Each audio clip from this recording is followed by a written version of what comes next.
Good evening. Good evening. Good evening. I am still Blue Moony, fantasy writer and shy magical library in human skin.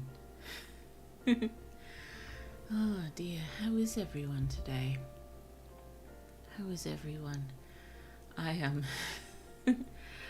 I've, over the last few days, just started trying to do the barest, most minimal amount of exercise imaginable, just to see if it'll help me feel a little bit better.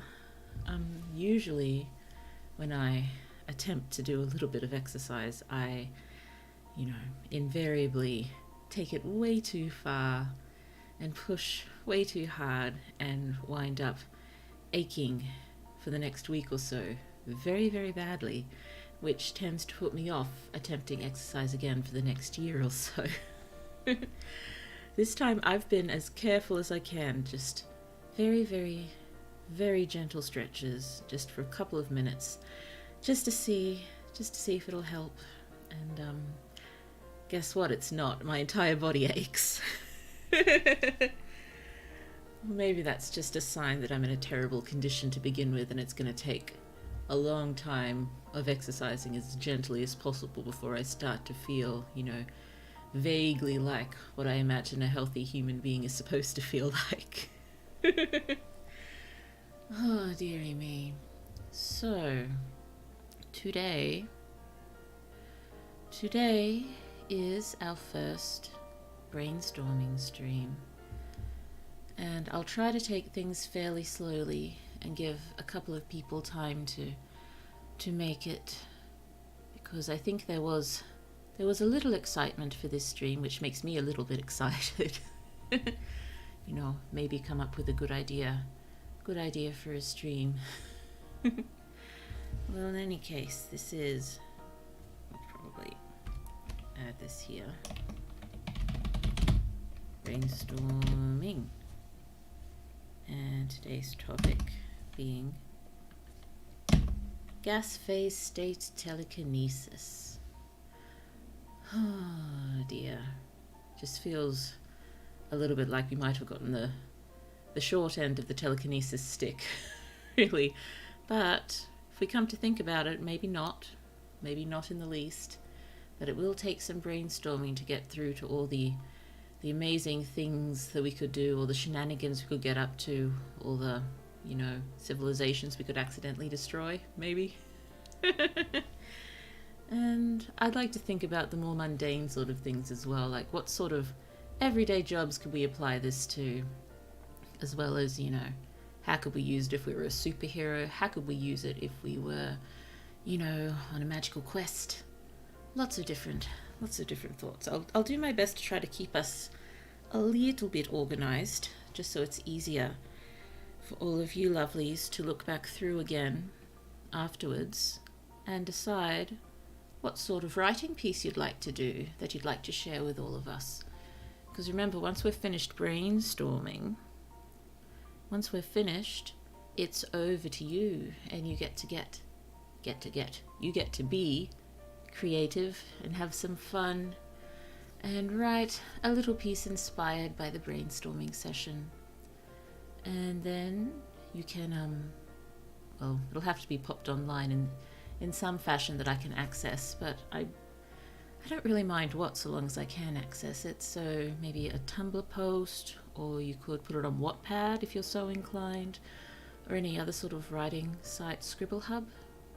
Any of them, as long as I can get in and read it. You could even make a video of you reading it, and link me the video. And we will be using the hashtag, if you wish to use the hashtag and draw it to my attention on a site like Twitter or Tumblr. I'll probably only be looking on Twitter and Tumblr, and also in the comments, on this VOD. If you prefer to just point me to it there, I think you can. If you can't, I'm sorry, and you might just have to use the hashtags on Tumblr or Twitter to to direct me to your works. And in about 4 weeks, I think I worked out it would be roughly the 16th of March. Let me have a look. Yes, the 16th of March is a Saturday in about 4 weeks. So on the 16th of March, planning to go through all your lovely works and have a bit of a read. So that'll be good. I will hopefully have a chance to go through a bit earlier to make sure I know how to find everything fairly easily, and I won't be, wasting too much time on stream scrambling to find everything. With any luck, I'll be organized. But in any case, let's start brainstorming. Okay, so what's the first thing we should do? Just random thoughts that we can think of related to gas phase state telekinesis.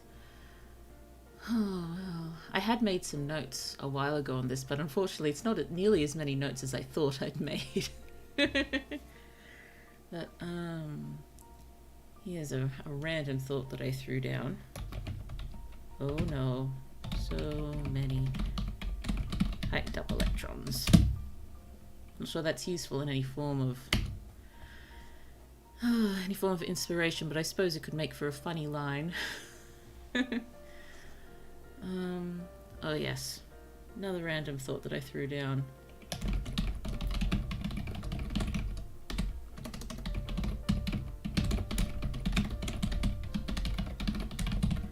If you think cats are hard to herd, wait till you try subatomic particles. Oh dear. So, if anyone thinks of any random thoughts they'd like to share related to gas phase state telekinesis, let me know. Oh yes, another random thought. It'll pop up more later as we get to more sort of solid stuff. Solid.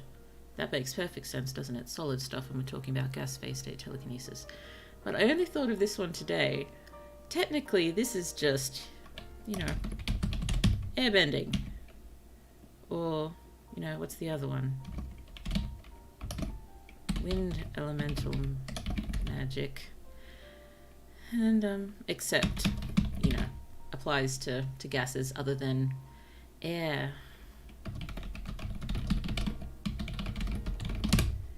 And that makes you think as well, with air bending and wind elemental magic, can it only affect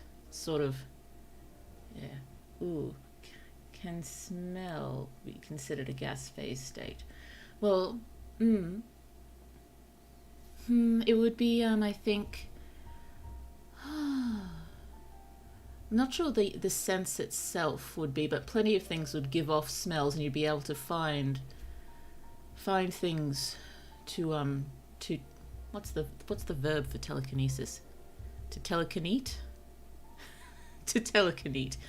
Be able to find some things to telekinete through smell, but I think with the gas phase state, that's things like oxygen, methane, we definitely smell that. Nitrogen, just general fumes. So yes, fumes definitely related to smell. I suppose that could lead to a lot of practical jokes, couldn't it? The telekinesising. I do need to figure out what the verb is. This is going to frustrate me soon. Yes, the moving of not so pleasant bodily gases, perhaps to implicate the blame on someone else, I imagine. Let's just pop that in.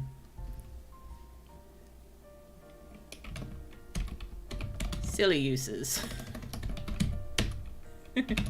US uses. Silly uses. So.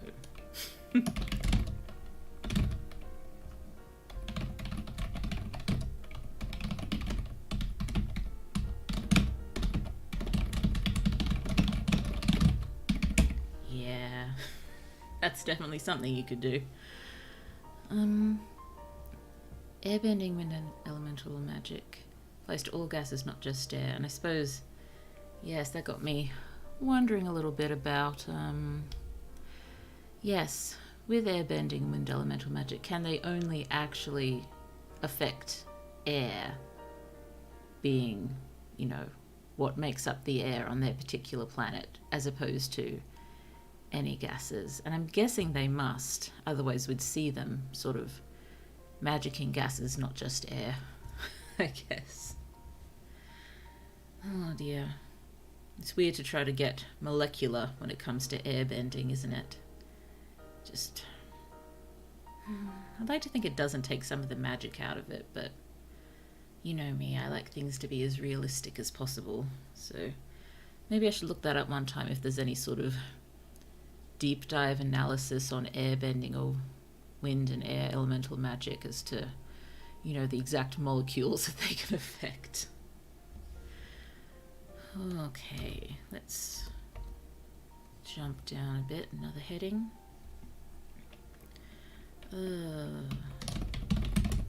Everyday applications.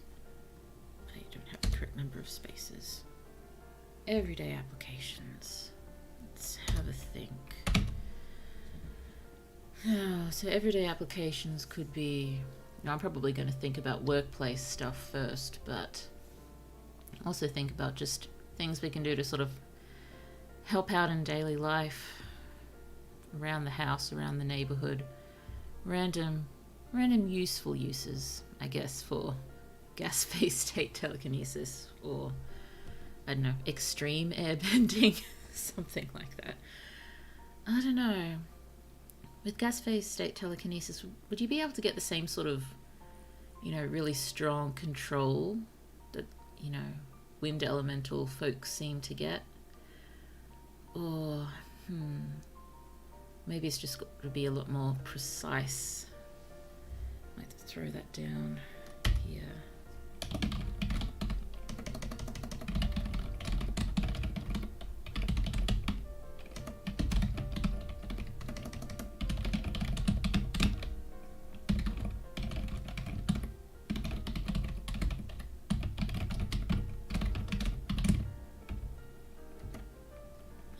More subtle, maybe. I don't know. Something to think about. Okay, everyday applications.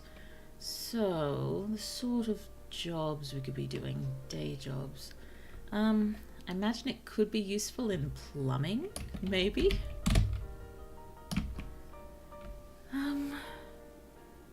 Would it be useful in plumbing? Maybe that would be more liquid phase state telekinesis.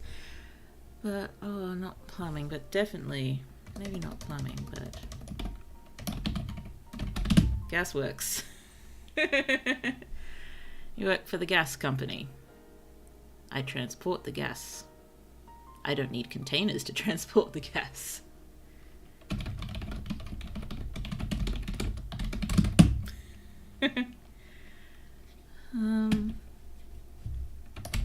That's the things there. Gas works.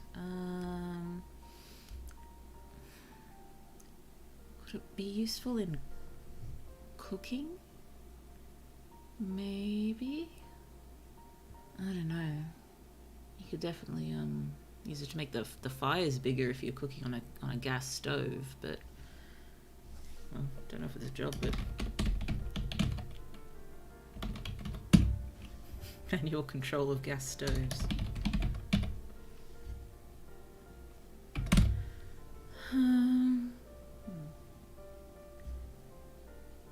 Could use the gas to measure things, maybe.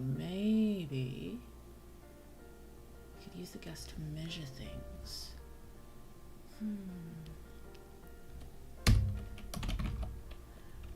Hello, Sune. I hope you are well. Hello. You only just started a little while ago. So feel free to jump in if you have any thoughts on this gas phase state telekinesis thing we are thinking of. Yes, I only just realized today that it is pretty much just extreme airbending or wind elemental magic, except applying to all gases. Though I've been wondering about the level of control whether they can get the same sort of freedom of moving gases as you can get with things like air bending, or whether it has to be much more sort of controlled and concise and subtle. I don't know. Just imagining just trying to grab individual molecules. That's a lot, but possibly there's a way to sort of herd them. Okay.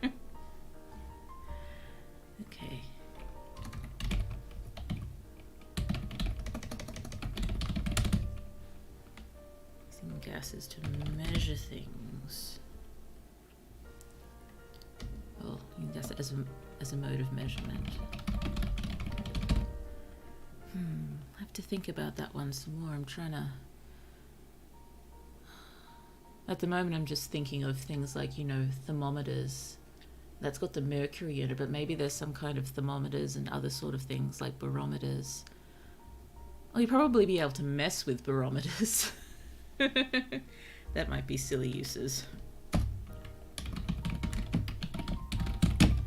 And, you know, throw everything out of whack for meteorology.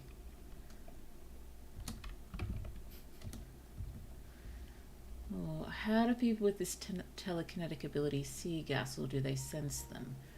Well, I think that's something that would make it very difficult, because,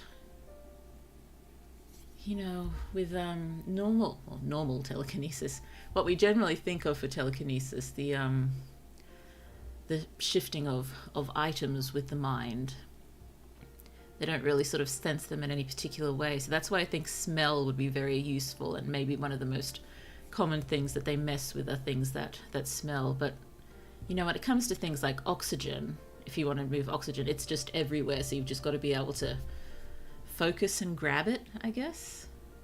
Hello, Yoshi. So lovely to see you again. Oh, this is tough. It is tough. Sorry. It'll probably be easier once we move on from sort of everyday-ish applications, and we can just think a bit more wildly. But let's throw down here difficulties. Seeing/sensing/finding gases to control besides oxygen. The oxygen's just there, but, you know, moving the oxygen, that's, as we said, pretty much just air bending. Well, they learn how to sense it. They may learn how to sense it.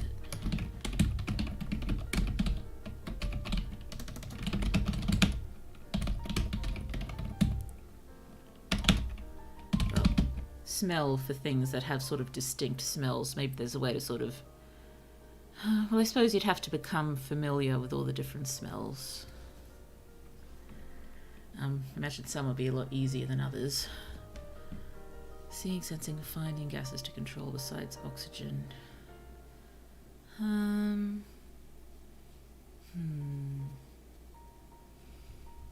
Ooh, thought of the everyday applications. Just probably be useful in firefighting, and you'd be able to shift all the noxious fumes from the fires to make spaces safer to work. Even though you can't affect the fires, you can sort of shift out. Oh, but you should be able to just clear out the oxygen as well. Although you'd have to, so the fire doesn't have anything to eat, to burn. But you'd also have to be very sure there's no living beings in the area that you were sucking clean of oxygen. Okay. Firefighting.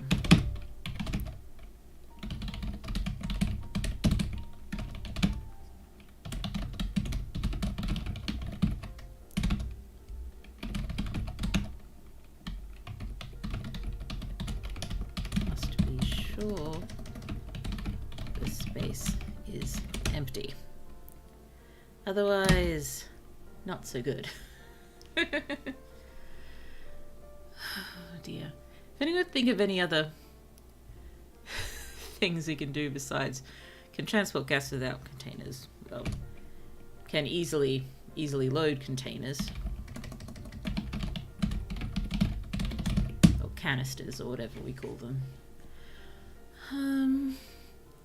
Yeah, so I'm just throwing down headings as we go and trying to keep some things together. There's got to be some more day jobs that gaseous telekinesis can be useful for.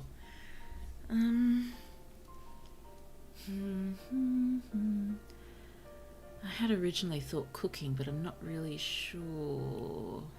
Besides, you know, manual control of gas stoves. How much can they move, or what's their limit? Yes, that's a good thought. So let's make this difficulty / limitations.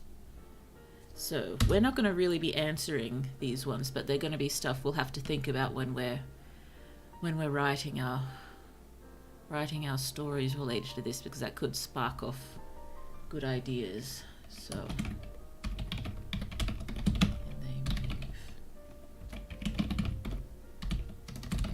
what's their, I don't know, gas load limit? Well, I suppose it would depend, wouldn't it, on how good they are. Although, you know, can people just be naturally really good at it, or does it take the training? And these are things we'd have to ask about other forms of telekinesis too, or just any other form of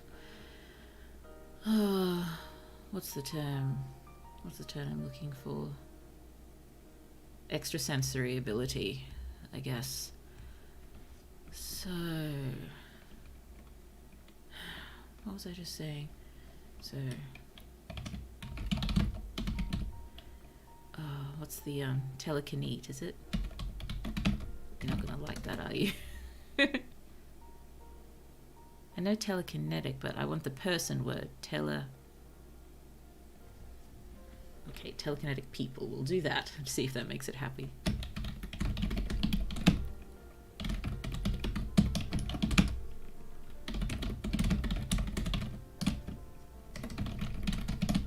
they train to improv? No improv today. Improve.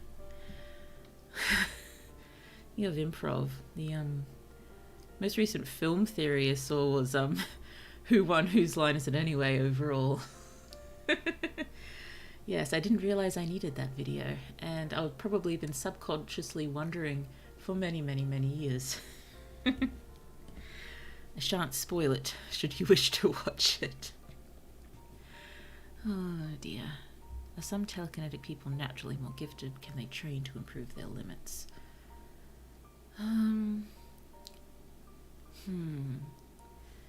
Okay, we can think some more about, well, if you have any thoughts on any of these, under any of these headings, still just throw them down and we can jump back at any point. So let's just think more of, let's just have some fun. Let's think of some criminal applications.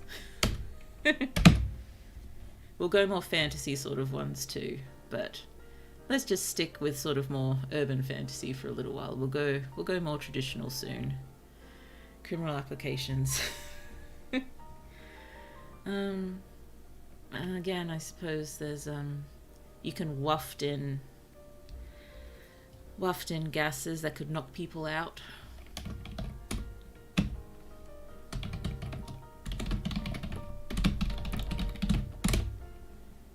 And then, you know, walk in and steal the money. Clear the way for crime. I don't want to put sucking the oxygen out of the places here, because let's not go to quite those extremes to rob someone. Explosions, yes, explosions, fantastic. Thank you. Explosion extraordinaire. And I spelled that wrong, I know. And it's not giving me an option. Did I spell it that badly? Extraordinaire. There we go. Explosions extraordinaire. Yes, blow up anything you need pretty much at any time. you'd need to carry the sort of what you need with you to make sure it's there.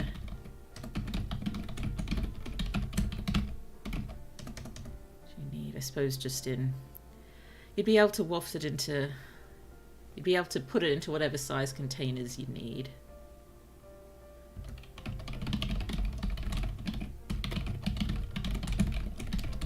Because I imagine lugging around big gas bottles isn't really going to work. Ooh, also interesting fact, ozone is considered a gas state, so could possibly get rid of it in a specific area. Ooh, yes, that would be... Oh, affect the ozone. So, in that sense, could we either make it worse or make it better? So, let's make a sort of big applications. Big applications. That, no more. Normal text, please. Affect the ozone layer. Oh, sorry, patch cough. Whoops. Okay, affect the ozone layer. For good or evil. Technically as well with the, if we could go as far as what airbenders and wind elemental magic people can do, because, you know, they're technically just moving oxygen and such, we could really mess with the weather. Yeah, I mean, not just messing with barometers, we could actually mess with the weather. Full scale, maybe. Affect the weather, you know, cyclones. I'm Australian, so I'll use cyclones, but cyclones / hurricanes, I'll just do all of them. What's the other one? Typhoons. Tornadoes. Imagine you could make the cute little tornadoes in your hands too. That go under silly uses? Let's just make it silly / cute uses. Show off making miniature tornadoes.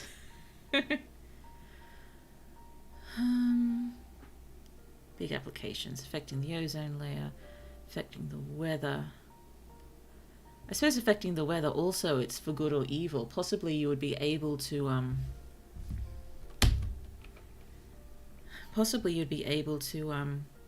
reduce the effects of some natural disasters.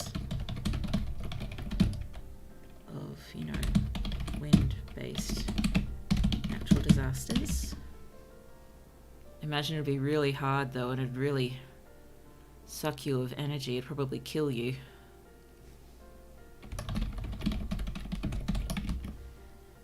Oh dear. Weird mind powers.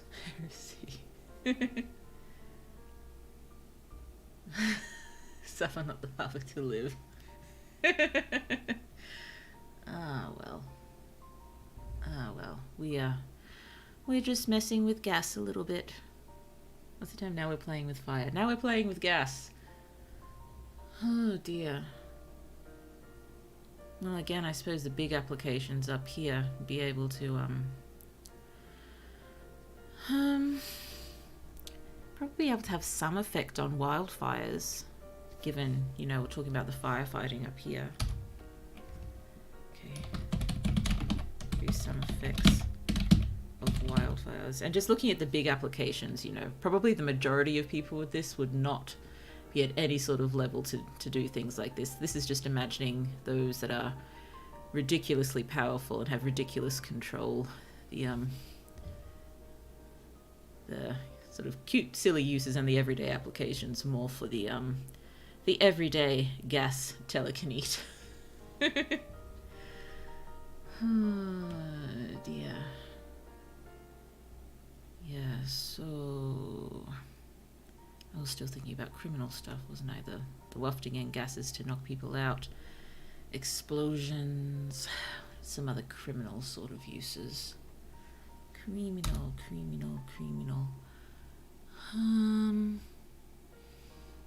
What would you do if you If you could move any gases you wanted, how would you use it to sort of benefit yourself? I mean, I suppose not necessarily committing overt crimes, but selfish uses, maybe. Besides passing off the blame and, you know, moving flatulent particles. That's the only one I'm really thinking of right now. Oh dear, I've just thought of another evil use. Why so many evil uses? I suppose it comes under criminal. Less sort of to your gain, really, and more just being evil. Turn off neon signs. Is that a silly, cute use? That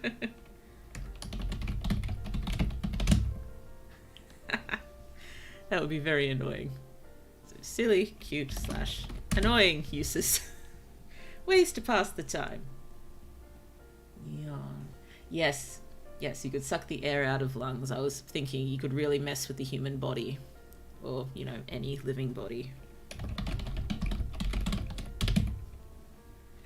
There's lots of various gases that exist in the body. I suppose you could also, you know, use it to help by removing bad gases from the body, but definitely sucking the air out of lungs, that's not so good.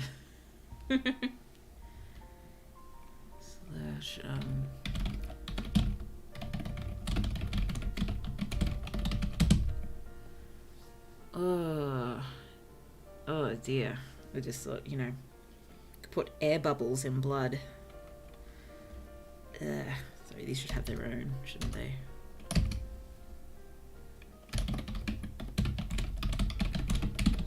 And that would kill someone too. A bit more subtle than sucking the air out of someone's lungs. So if you wanted to get away with it, probably do something more like creating air bubbles in blood. You could technically give someone the bends. I think so. Yes, that would work.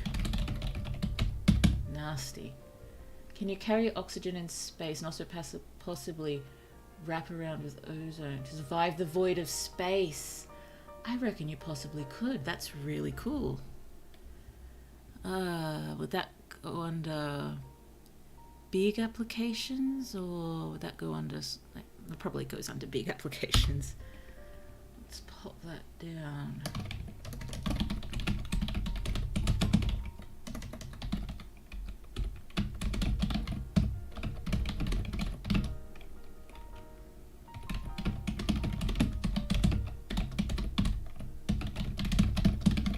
Fantastic, thank you. I didn't think of anything along those lines.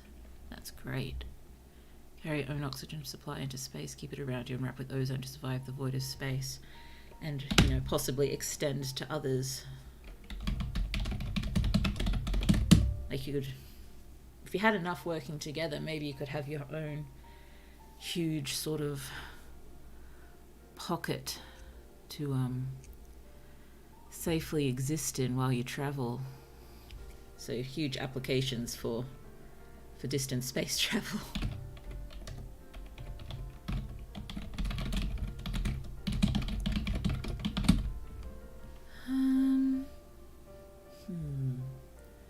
That will require a lot of different things working, basically creating an atmosphere around you with enough pressure to not make you explode, the right mixture of gas that you could breathe normally. Very true. We should add that down. Everything has caveats and limitations, and we should try to think of them all.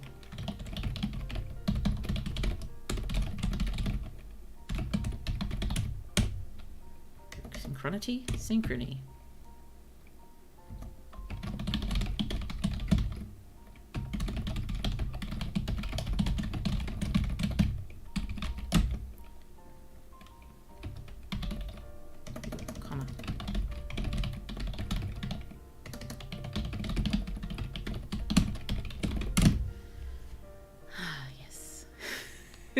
This is good.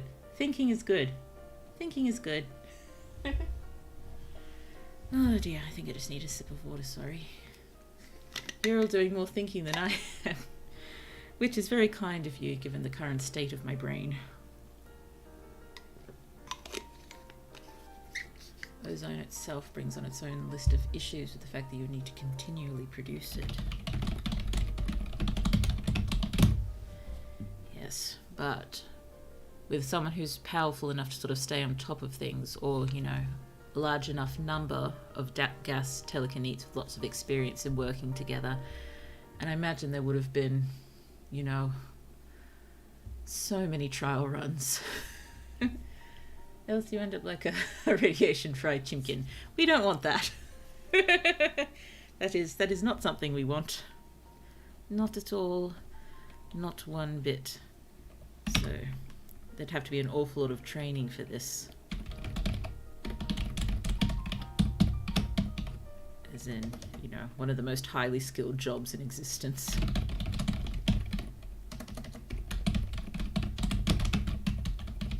Might be young gas telekinetes, you know, dreaming of doing this job in the future.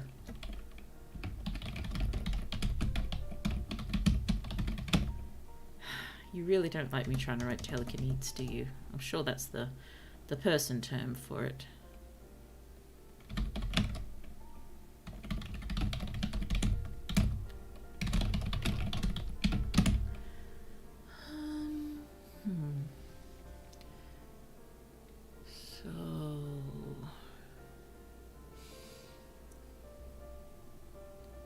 Let us remember, you know, you just, any ideas you have, we can jump back and throw them anywhere.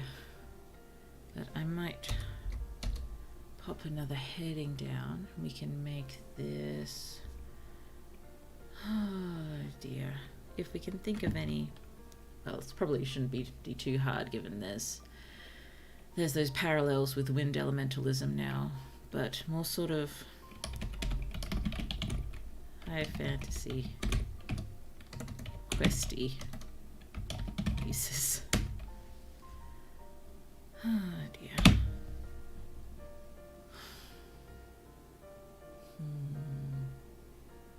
Oh, well, it's not exactly high fantasy. I suppose it could be. But possibly more steampunky-ish, but just transportation. Trolling. Oh, hot air balloon! Whee! I suppose technically you could be a getaway driver as well with a hot air balloon.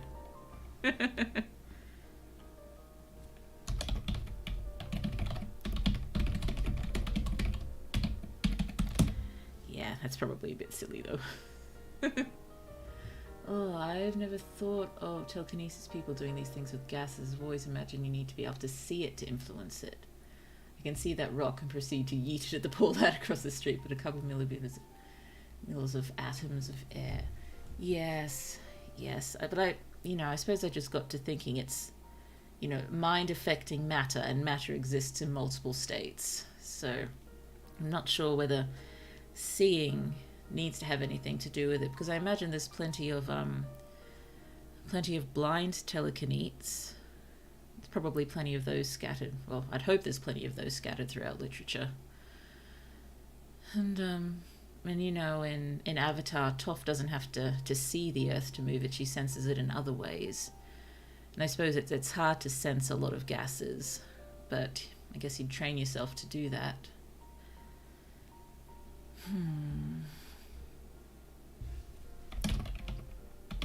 Probably too silly. Oh dear. Yes. I suppose I was just thinking it's, you know, telekinesis is moving matter with the mind, but, you know, it doesn't matter what state the matter is in. Maybe, you know, lots of telekinetes that we write about and read about could technically move anything, any matter. You know, could pretty much crack the earth in half.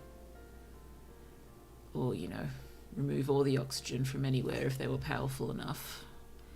But, you know, they only really... Imagine it's a lot easier to focus on solid objects.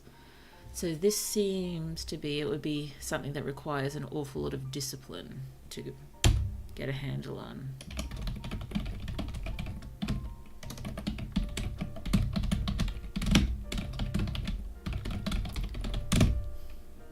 Maybe there's lots and lots of gas telekinetes who can't actually do anything because they don't have the discipline.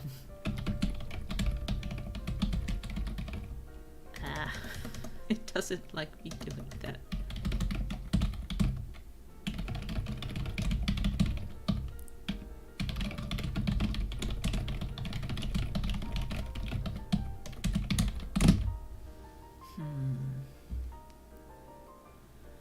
Let me see.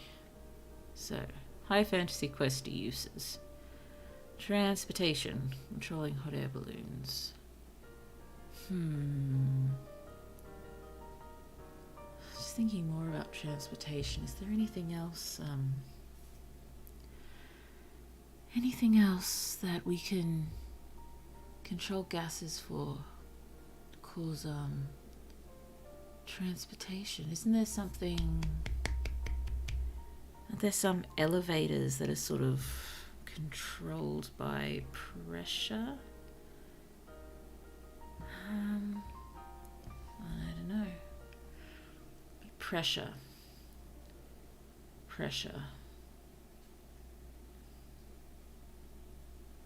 Technically, we'd be able to pop someone's eardrums, wouldn't we?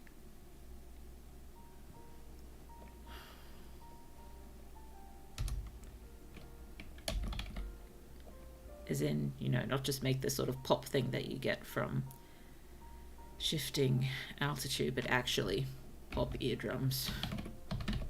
Nasty. Medical things use gas. That's right. So everyday applications in medicine.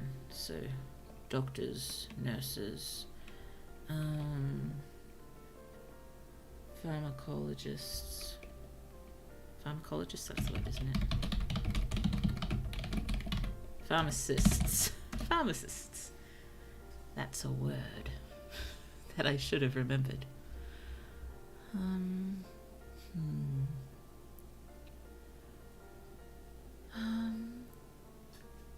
What is it? Lots of scanning machines and stuff require gases. So possibly there'd be a way to work with medical scanners and such. Like is it MRIs that use helium, or is it CAT scans? Oh, I can't remember. Operation of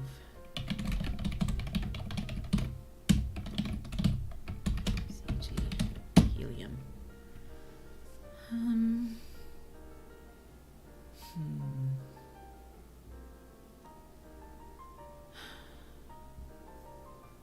Thinking then there's probably textbooks for gas telekinetes to help them, you know, find the gases they need. You're right, there's probably got to be some sort of way to actually sense them, to be able to wrap your mind around them. I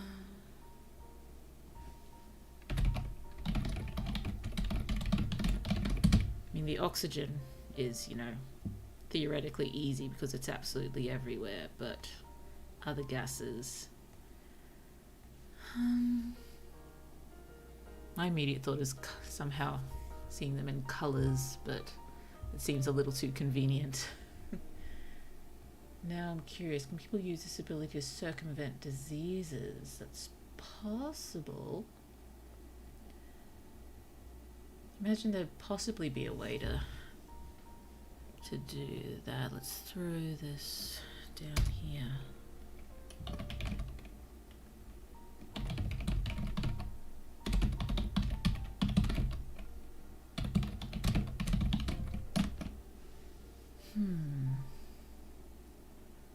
If it's possible. I mean, I don't know enough about different diseases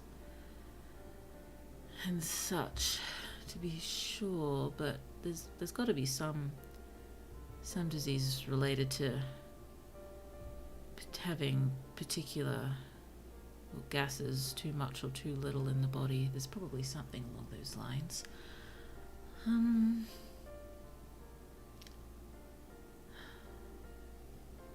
other thinking, yes, but just in the normal medicine, emergency medicine, whatnot, you'd be able to, I imagine it makes it a lot easier to resuscitate people.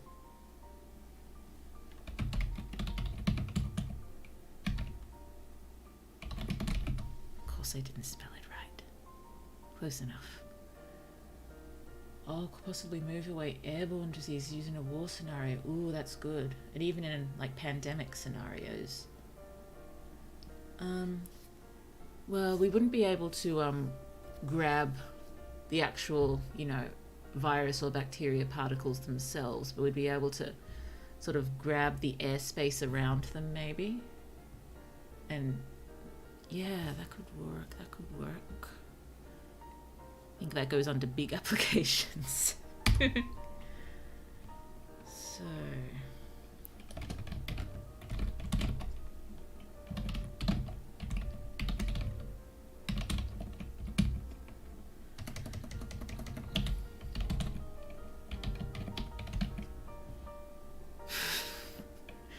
why is my immediate other thought be able to shove someone's sneeze straight back up their nose?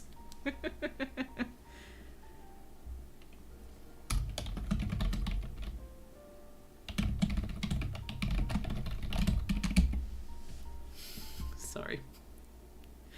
Why am I thinking of so many silly uses? I suppose we've got to have fun with our powers as well.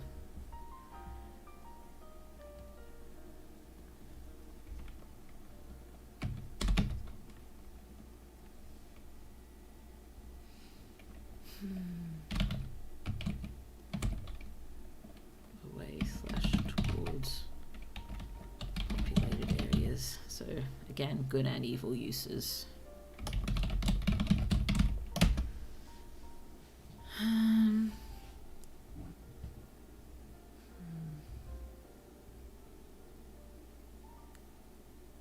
Sorry, just focusing on this, trying to think around this one. So you can grab the air around airborne viruses and bacteria to move away or towards populated areas.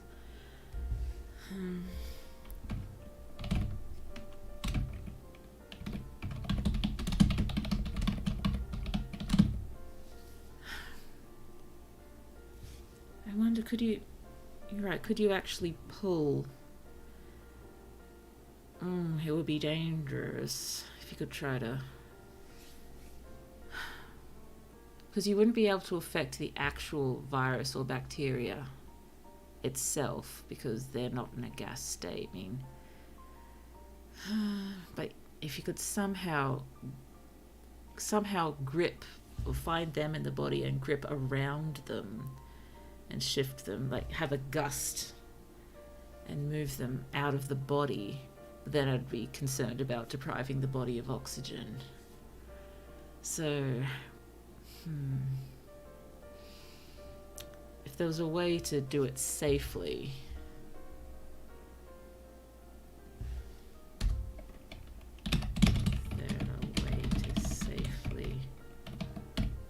grab the air around, you know, viruses, etc. in the body and pull them out without, you know, depriving the body of oxygen.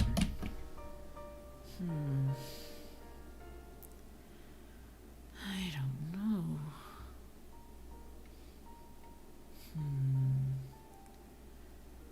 Oh dear.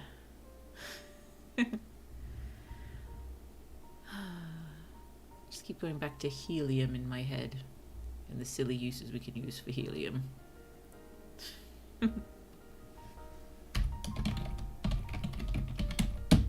Have fun with helium. Thinking. Ah, yes, just for the high fantasy questy uses, just, you know, equivalent of airbending / wind elemental magic. So, you know, fighting with air. Well, wind. interacting with wind. And possibly you could carry various poisons with fumes and can attack with the fumes as well. Possibly that would go under criminal too, but you know.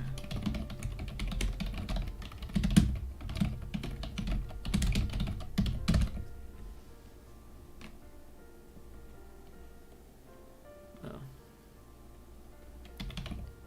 make them gaseous poisons. I suppose it could be liquid poisons as well, as long as they have strong enough fumes.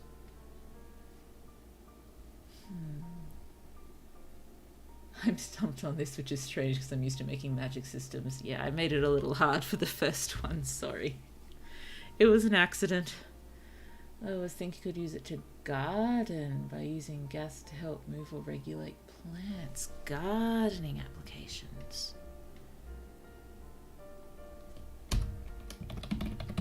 Gardening applications.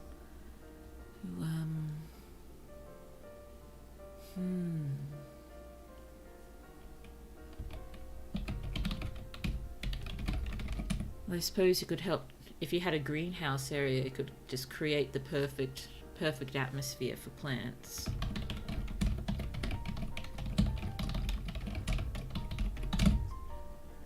Ooh, that would have, you know, if you're able to do that, possibly be able to greatly improve crops and, you know,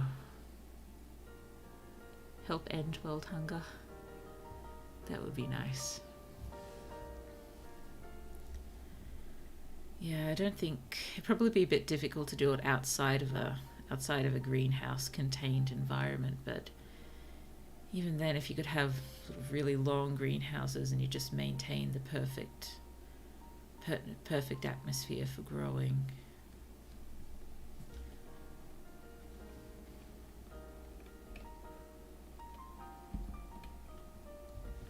I suppose I have to throw that one in big uses too.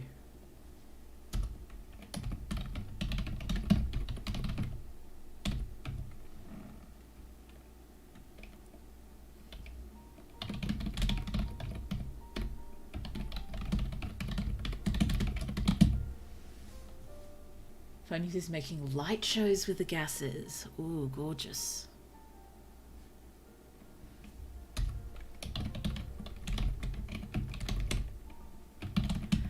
Oh, there's another cute, silly use that my small one actually thought of when I was talking about this briefly today.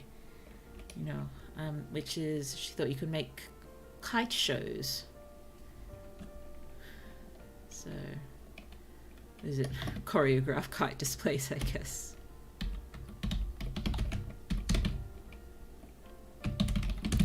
Wonder how many kites you can get going at once. Suppose you get a meaner use is just keep knocking the wind out of someone's kite who you don't like.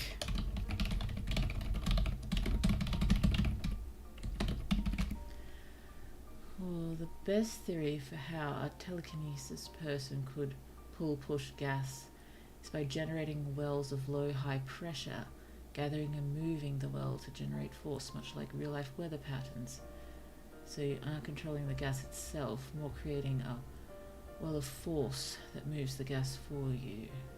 Can you control how fast the gas moves? Okay, let's get all this down. These are wonderful thoughts. Thank you so much for all this. Let's, where do we start?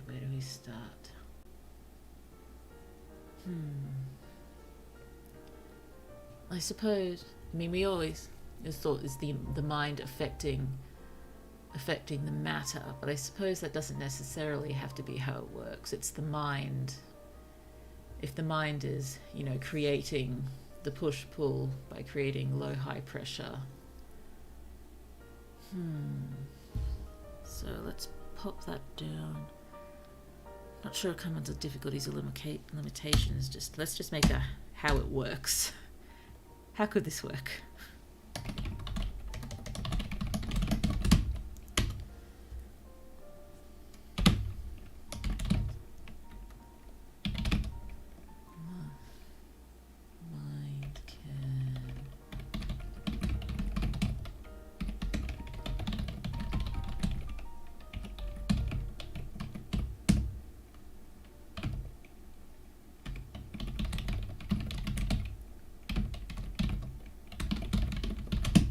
The thing there is that I kind of like the idea of being able to pick out, having the skill to be able to pick out, you know, individual molecules of different gases sort of within an area, because there's lots of different gases sort of floating around in the air. If you just want to pick out certain ones.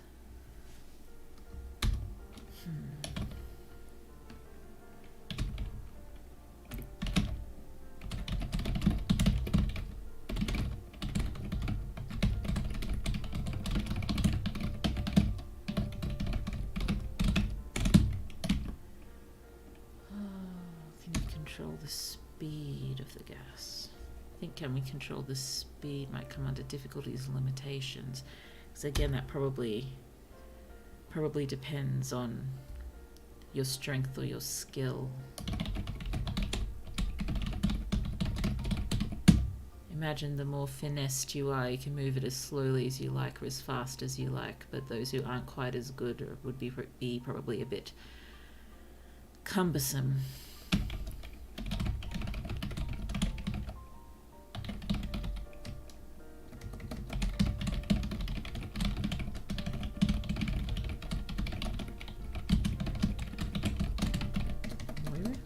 More cumbersome.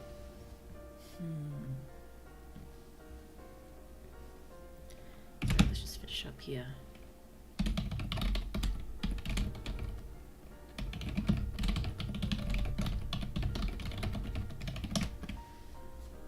Oh dear.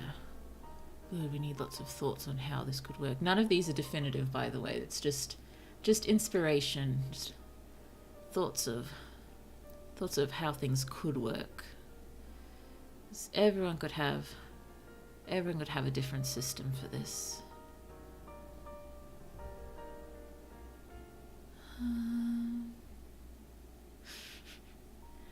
I don't have any more useful notes written down previously, so I'm going to have to start thinking more. So that's going to be fun, isn't it?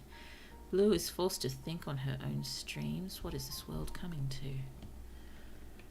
Oh dear. So just looking at the high fantasy questy uses again, because who doesn't like a high fantasy questy story?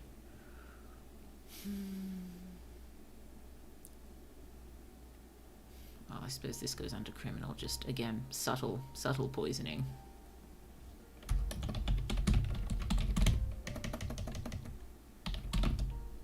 There's an awful. That's silly, cute, annoying uses. That's not the right one. Criminal applications. Oh dear.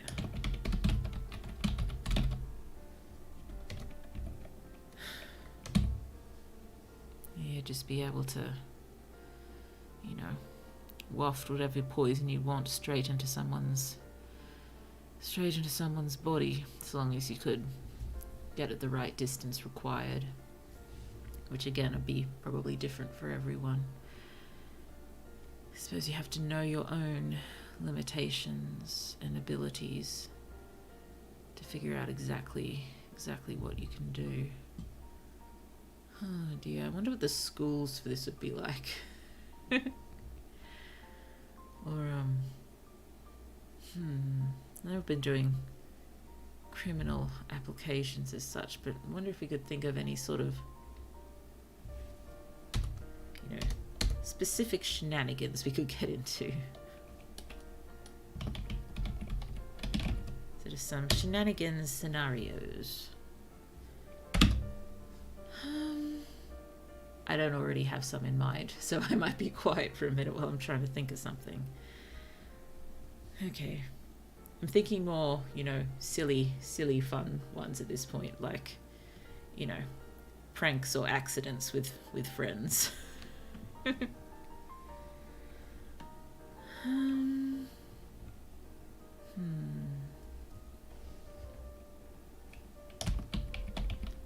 pranks or dares or something.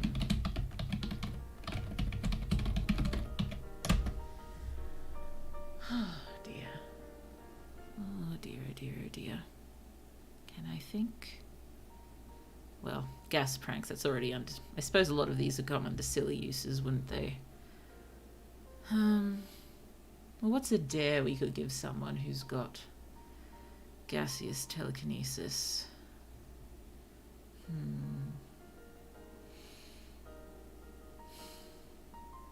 My brain is not working tonight, is it?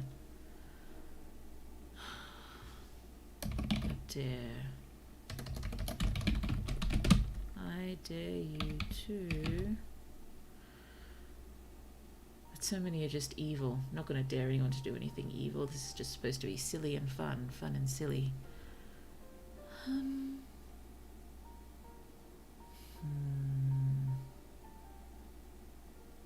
Why am I suddenly just thinking pickles? I'm sure pickles aren't of any use here whatsoever. Stupid, intrusive thought, pickles, go away.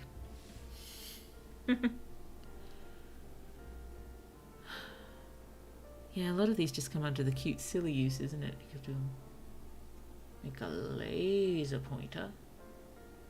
Ooh, probably.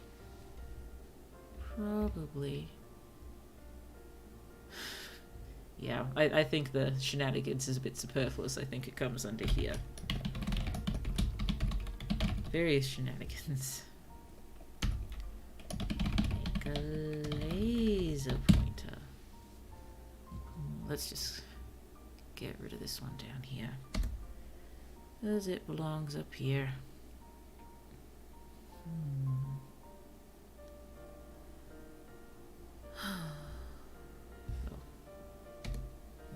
Turning on signs.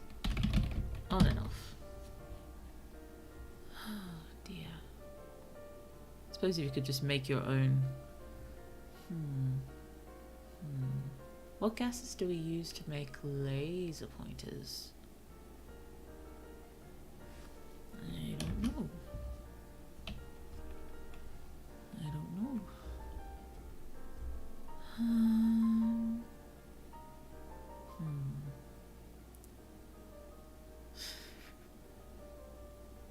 Sorry.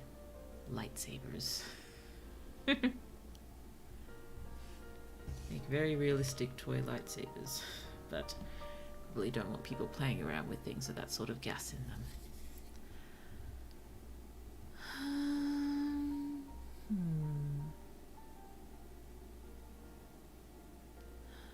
Could there be a use? And I mean, I know perfumes are liquid, but the smell of it, is the smell coming off with some sort of gas? There'd be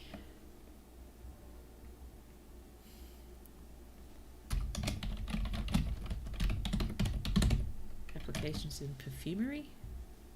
Maybe. Oh dear.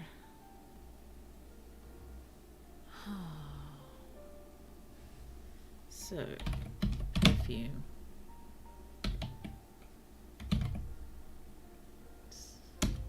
Trying to look up gases and perfumes, and the gaseous state of perfume is what gives it its aroma. So, yes, uses there.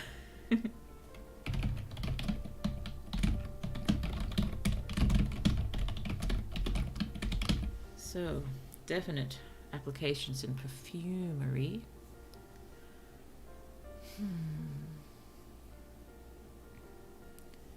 Thinking about a lot of the sort of big applications we've put down as well could possibly come under the high fantasy questy uses too, or at least, you know, big uses at the end. But I'm trying to think of sort of, you know, uses during a quest to aid or achieve your questy goal.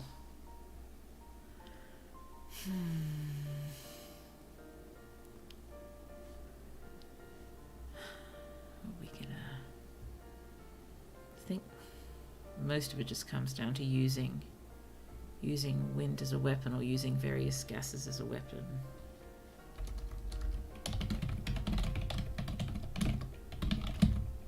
Either sort of physical or chemical.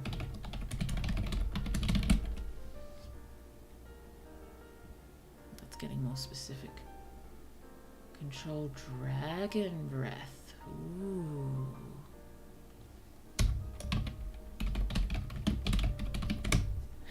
We'd be able to just shove its breath straight back in it, make it swallow it.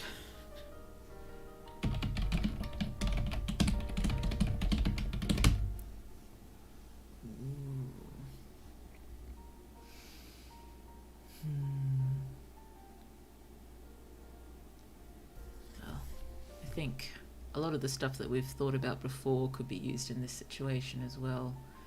The, you know,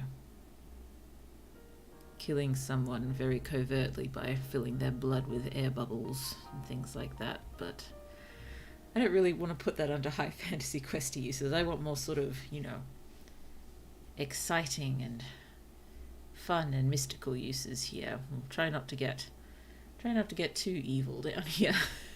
Oh dear. Just having some water, sorry, excuse me.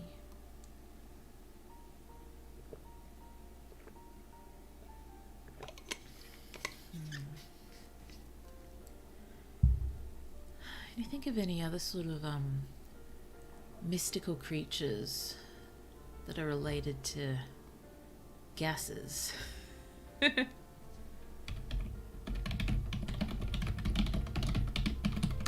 have a look. Gaseous creatures. Have a look at that in a sec. Oh, you could use gas and combine it with magical properties like pixie dust or other things. Combining gas with other magical properties. That's good stuff.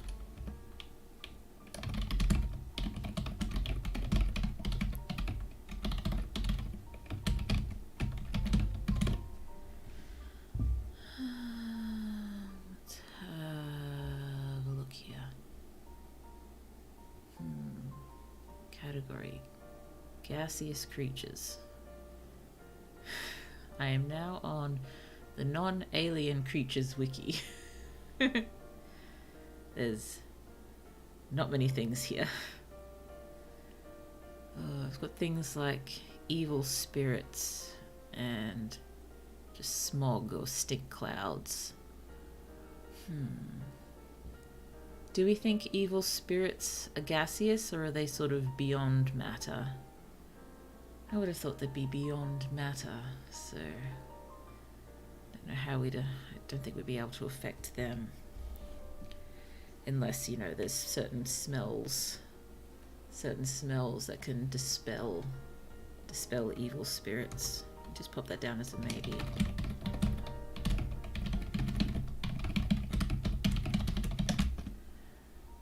Could the soul be considered a gas? I wouldn't.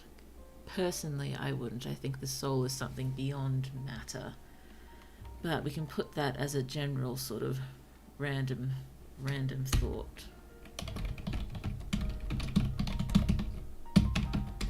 And if that is true, there's a whole lot more evil applications to be had from that.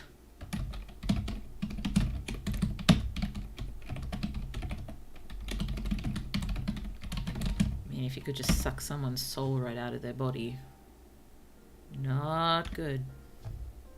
Not good at all. Well, says I, whose bad guys in my main magical project are all about stealing souls, but they do not use it using gaseous telekinesis.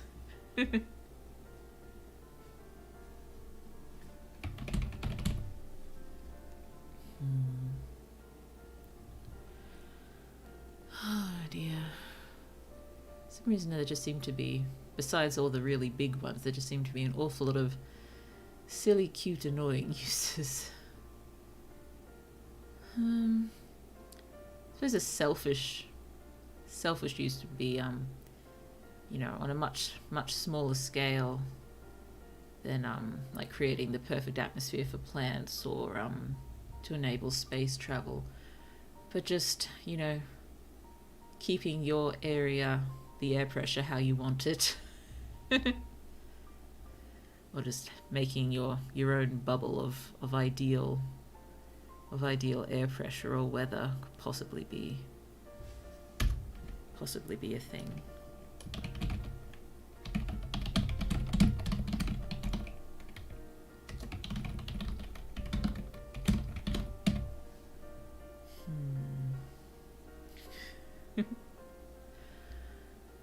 Oh, dearie me.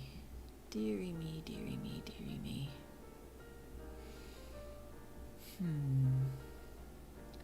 I might just throw down some of the other how could this work.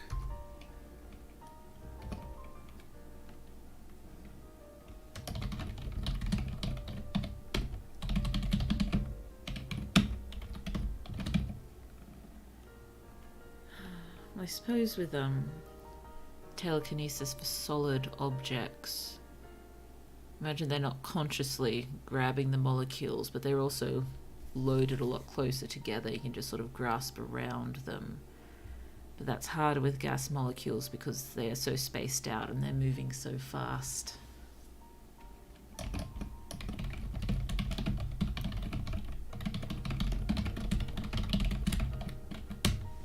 Yes, I have a feeling this would be far more difficult to master.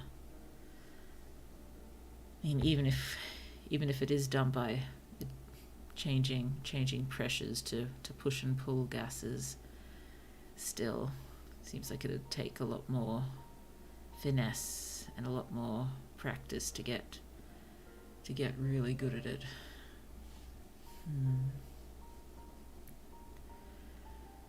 Oh dear. Everyday applications, criminal applications. If anyone can think of any more categories we can throw things into as well, let me know.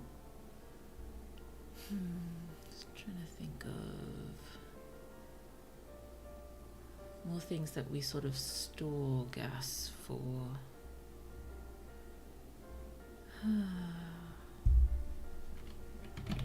What is gas stored for?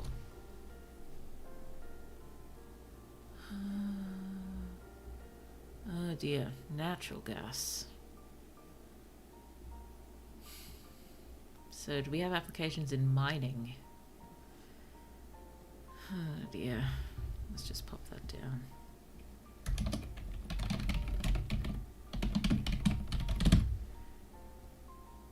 Is radiation gas.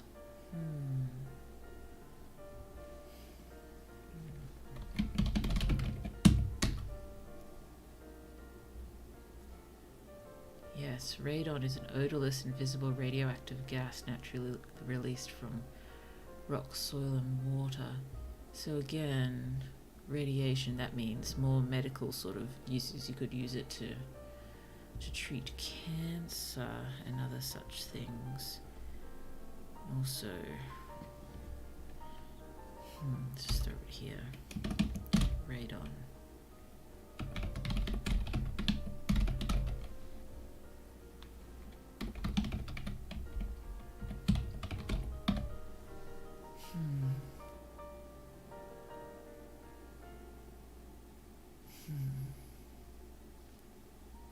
Just wondering about, are you able to, reverse effects of things like radiation poisoning? You wouldn't be able to reverse the effects. You'd be able to remove it, but you wouldn't be able to change what has already been done.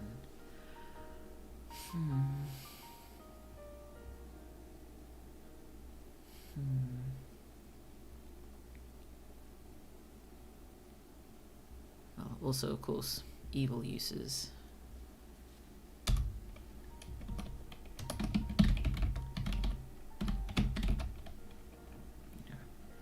What's the term? Would it be irradiate people? Or to use radiation poisoning? Oh dear, that's pretty dark. It is pretty dark.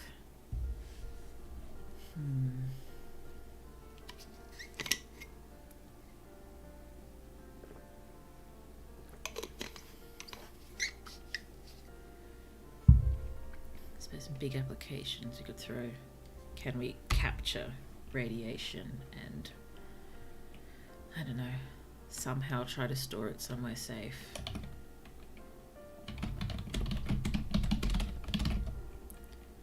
Or either store somewhere safe or send it out into space.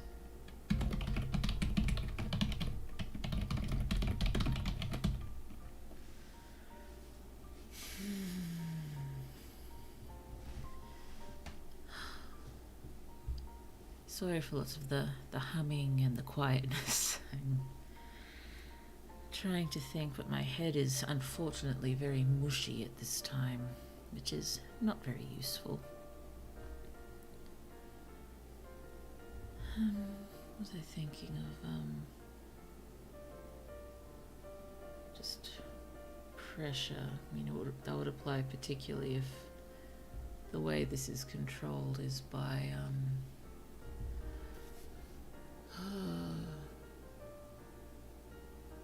creating and changing the air pressure.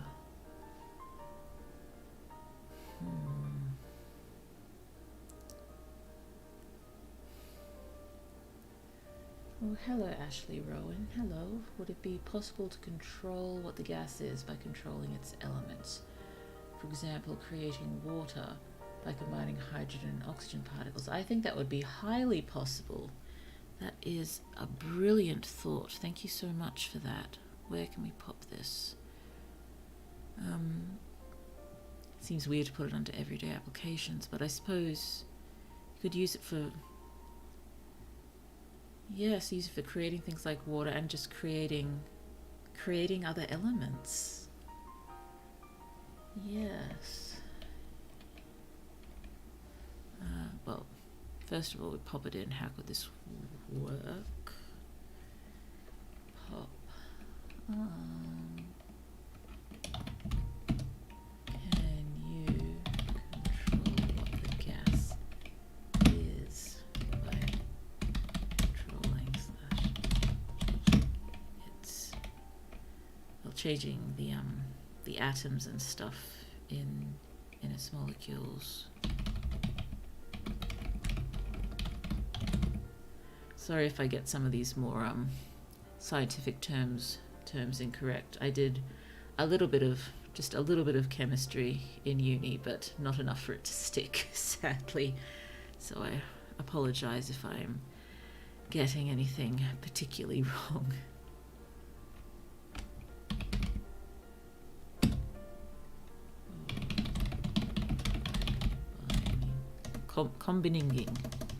Combining.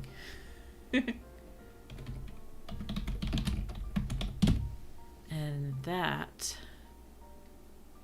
could be both an everyday application and a very big use. You could just sort of make your own water. I'm thirsty.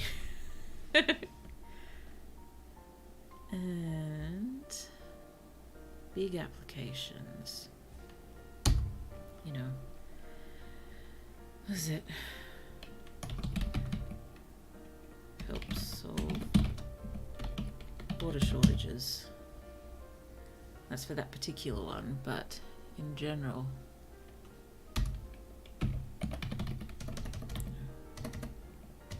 Come on.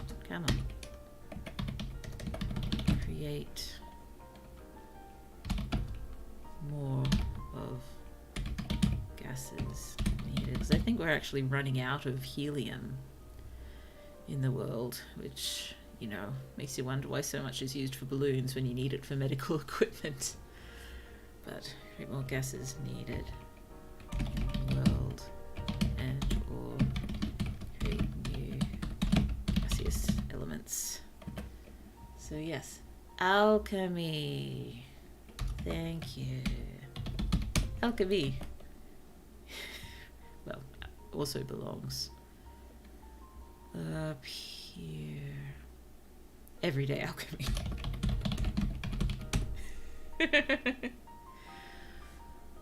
Oh dear. So yes, lots of mixing and matching of atoms and such to create the gases you like. So where are you? So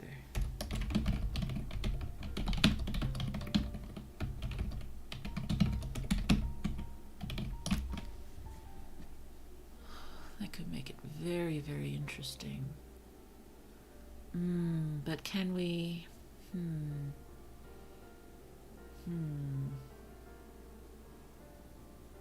Should work. Yes, should work, because it's still the individual atoms, they're still gaseous atoms. So sorry, I was confusing myself for absolutely no reason there. Oh, dearie me.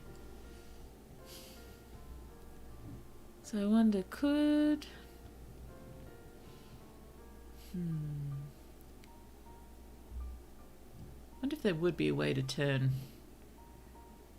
anything into gold just by messing with the gaseous atoms. We wouldn't be able to... We'd only be able to mess with them in gas form, but... I suppose if we messed with them enough in gas form and then let them solidify, that could work, maybe. Oh dear. So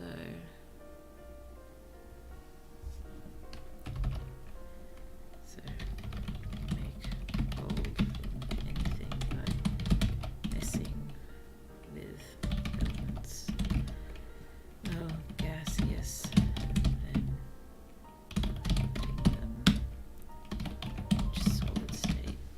Maybe, I don't know.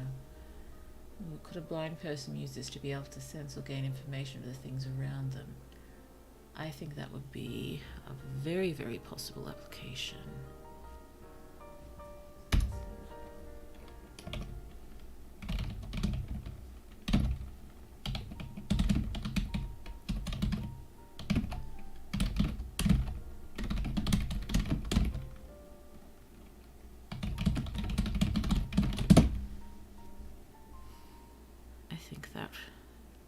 Definitely be a thing.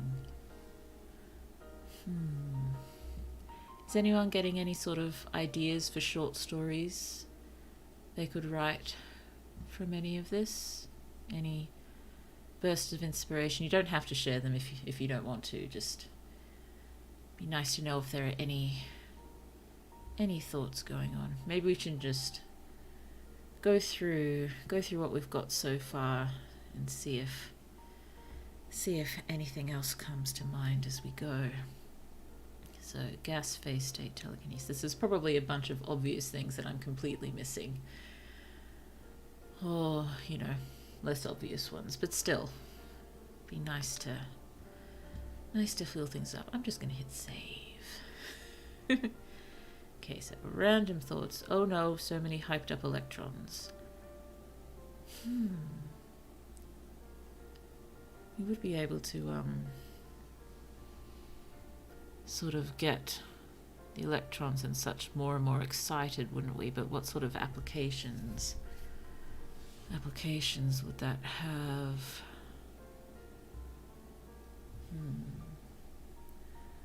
Just a bit kind of like a merchant every day selling gases to people with disability or using it to sell things they create. Always hit save, indeed. She's a pro. No, I'm just sort of used to using software that auto-saves, and I'm not sure whether this does. I don't use Microsoft Word as much as I used to. And although it'd be really cute to sort of try to do things as a mind map here, I'm not sure where or how I do that sort of live. There's probably a lot of ways to do it, but lists are the easiest for me right now. Yes, I remembered to hit save. Yes, merchant, gas merchant. So that's I suppose that goes on to everyday application, doesn't it?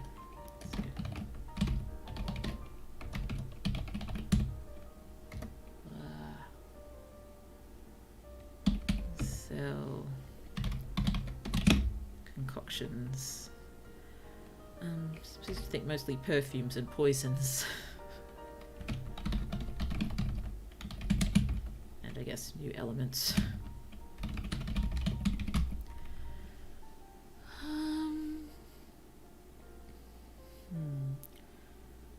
Just trying to see it. I suppose you just imagine the sort of little individual sellers set up at marketplaces, but what kind of businesses could we build out of this? It's got to be, you know, entire new industries we can sort of make. I mean, I know there's all the applications on one that exists now. Selling lamps. Lamp salesman.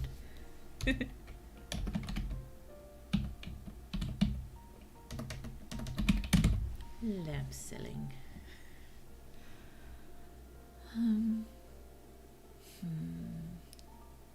I might just make a new random heading.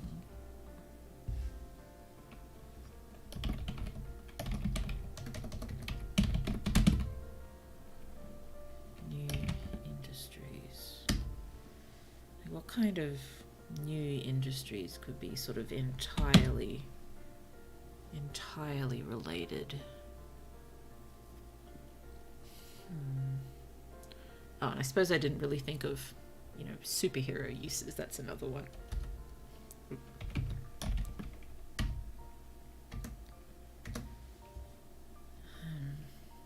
I suppose superhero uses might come under things like high fantasy and even everyday uses, but superhero uses.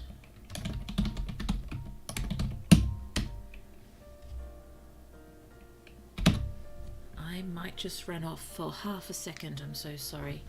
If you can think just a little bit on potential new industries that could be based on this, or some superhero-y uses. I mean, I know there's the obvious ones, just, you know, wind manipulation and stuff, but still, I just have to run away for just a second. Ooh, make a hoverboard. They come under everyday applications, I suppose. Inventions. I suppose come under new industries.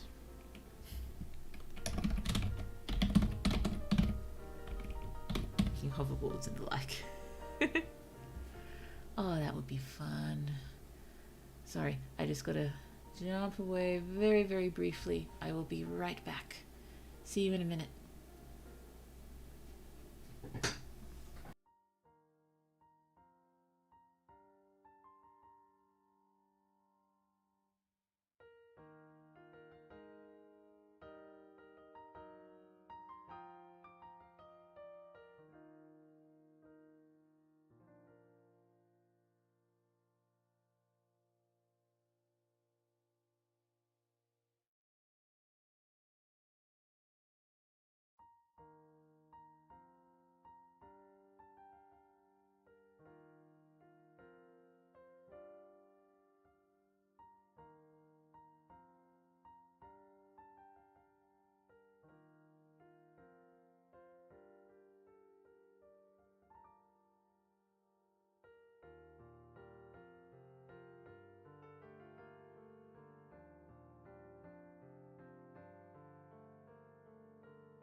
I am back. So sorry about that. So sorry. Indeed, the bathroom was calling my name, and I had to respond. So, better to get that done. Ooh, inventions. Yes, trying to think of inventions that, you know, could be made to work using gas phase state telekinesis. Ooh, personal heaters and coolers.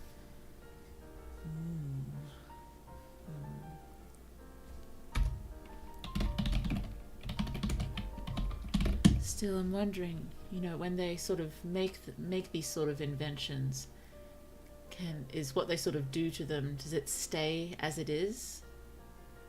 Or if there's some way to sort of set it so, you know, they don't need to continually sort of affect it for it to keep working. Ooh, in my current story that I was explaining, there's a Venusian inventor who also invents a clockwork janissary, a large mechanical man with strange engines powering its lively movements. Oh, so giant robots.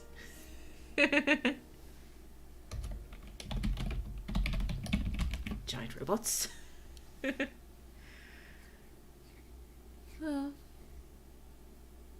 possibly it could help with the giant robots industries. At least in controlling giant robots, maybe. But in which case it wouldn't be a robot as such, it would be just a sort of giant mechanical suit.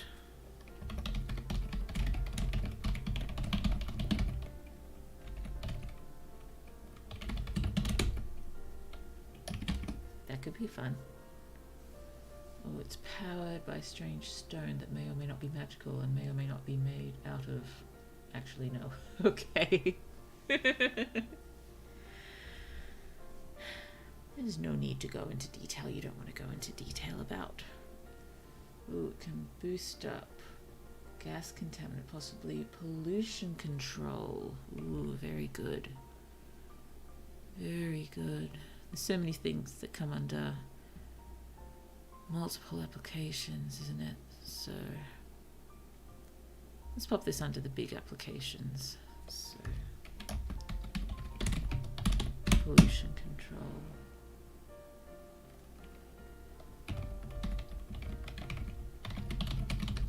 Boosting gas containment. Yes, pollution control is a very good one. Can't spoil the thing. Please don't. No. No need to spoil anything for us. I'm sure it is an absolutely wonderful idea that, you know, I know we would love very much to know and would benefit us very much to know, but also we don't need to know because we don't want to be spoiled. Oh dear. Oh, with the hoverboards and the personal heaters and coolers, is it only gas telekinetes who can sort of, like, I think I just keep coming back to, is there a way to sort of make it stay there, or sort of make these things take on the properties of the telekinetes themselves so they work? Or is it only gas telekinetes who can actually use these things? If so, it's a bit sad, but let's just put this in brackets and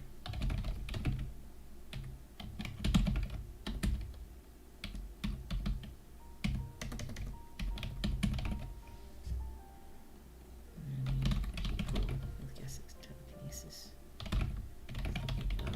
Products is some way to, what's the word, imbue items.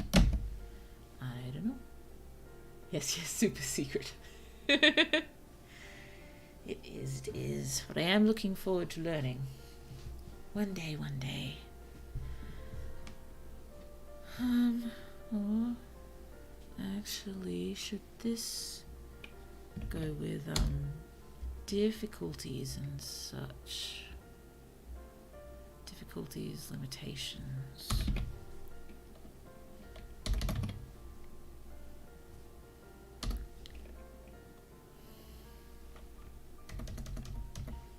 Products.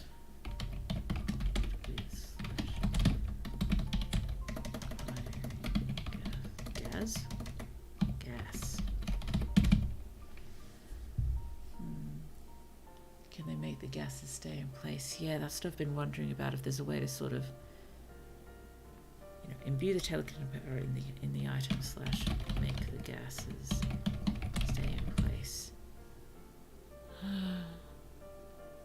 Well, I suppose even if you have the well, just thinking about the hoverboard, maybe there would still be, you know, various controls that the user could use to make it faster or slower, so you wouldn't have to, well, anything with it just to control it, and wouldn't have to be a gas telekinetic to do it if it was sort of, yeah, imbued with that power. You would have to find a way of explaining how you could imbue objects with these powers, something like an Esper stone which contains magic itself, make it so they don't disperse or disappear. Yes, so big one being how to imbue these powers, actually make it so they disperse or disappear. Yes, I think that's definitely one that's going to have to stay a question for anyone to answer if they want to go down that path in writing their things, because this is all just hypothetical. We can't, you know, create one law for this. It's all just brainstorming.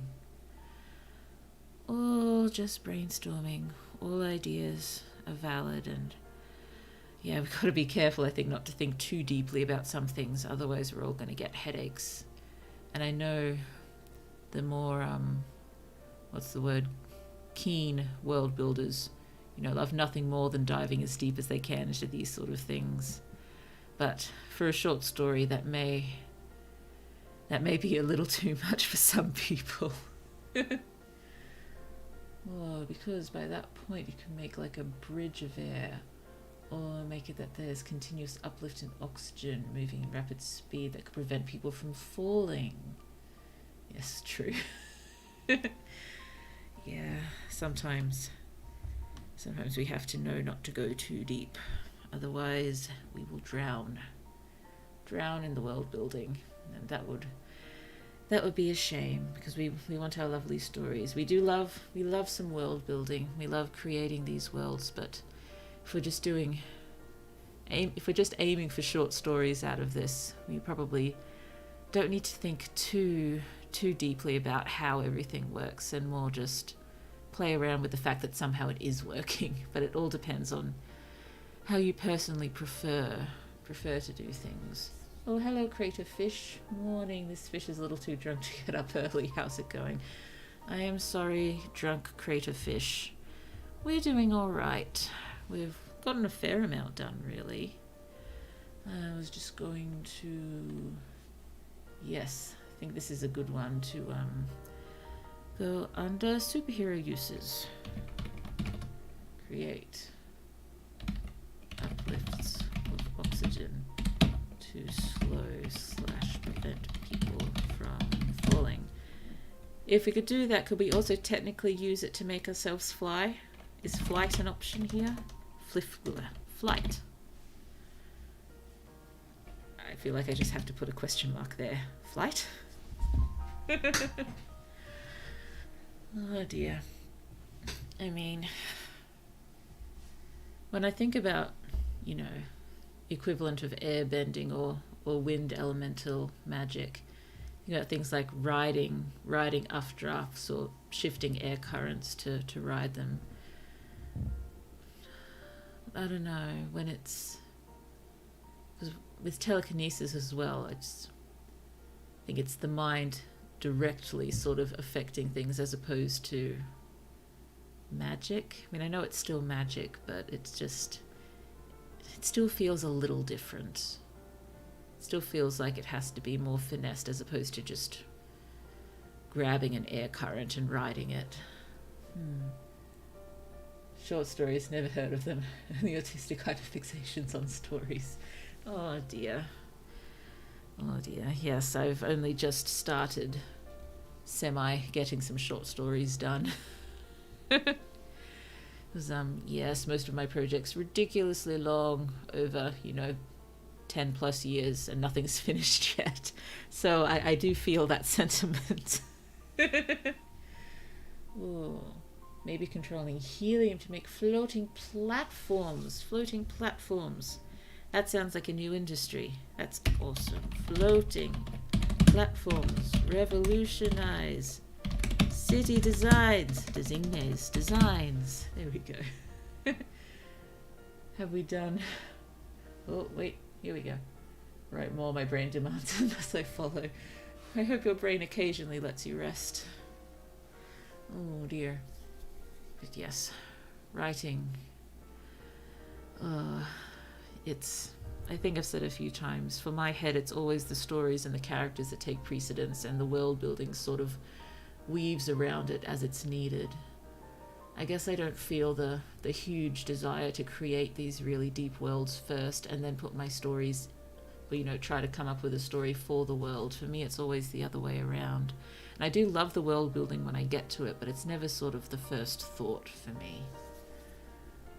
Oh, have we done breath derivation yet? We have talked about sucking lungs empty. Yes.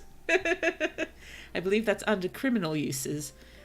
I'll go back in a minute and we'll go through everything we've thought of so far. I'm too focused on world building to make stories. If you love your world building, definitely do your world building.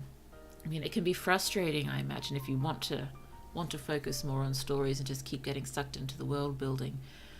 But I'm sure there's many more applications for world building than creating worlds for novels and such. There's what is it? What's the thing? Oh well, D&D. There's D&D, and there's what is it? Writing for I can't remember the acronym, but the massive online role-playing games and stuff like that. And I wonder if some writers would, want to combine their sort of storytelling ability but don't have much of a world-building ability, and you'd be able to sort of team up and maybe, get some ideas from some other writers, and they could get some ideas from your world building, and just all sort of sharing is caring. Writers in pain of not finishing unite.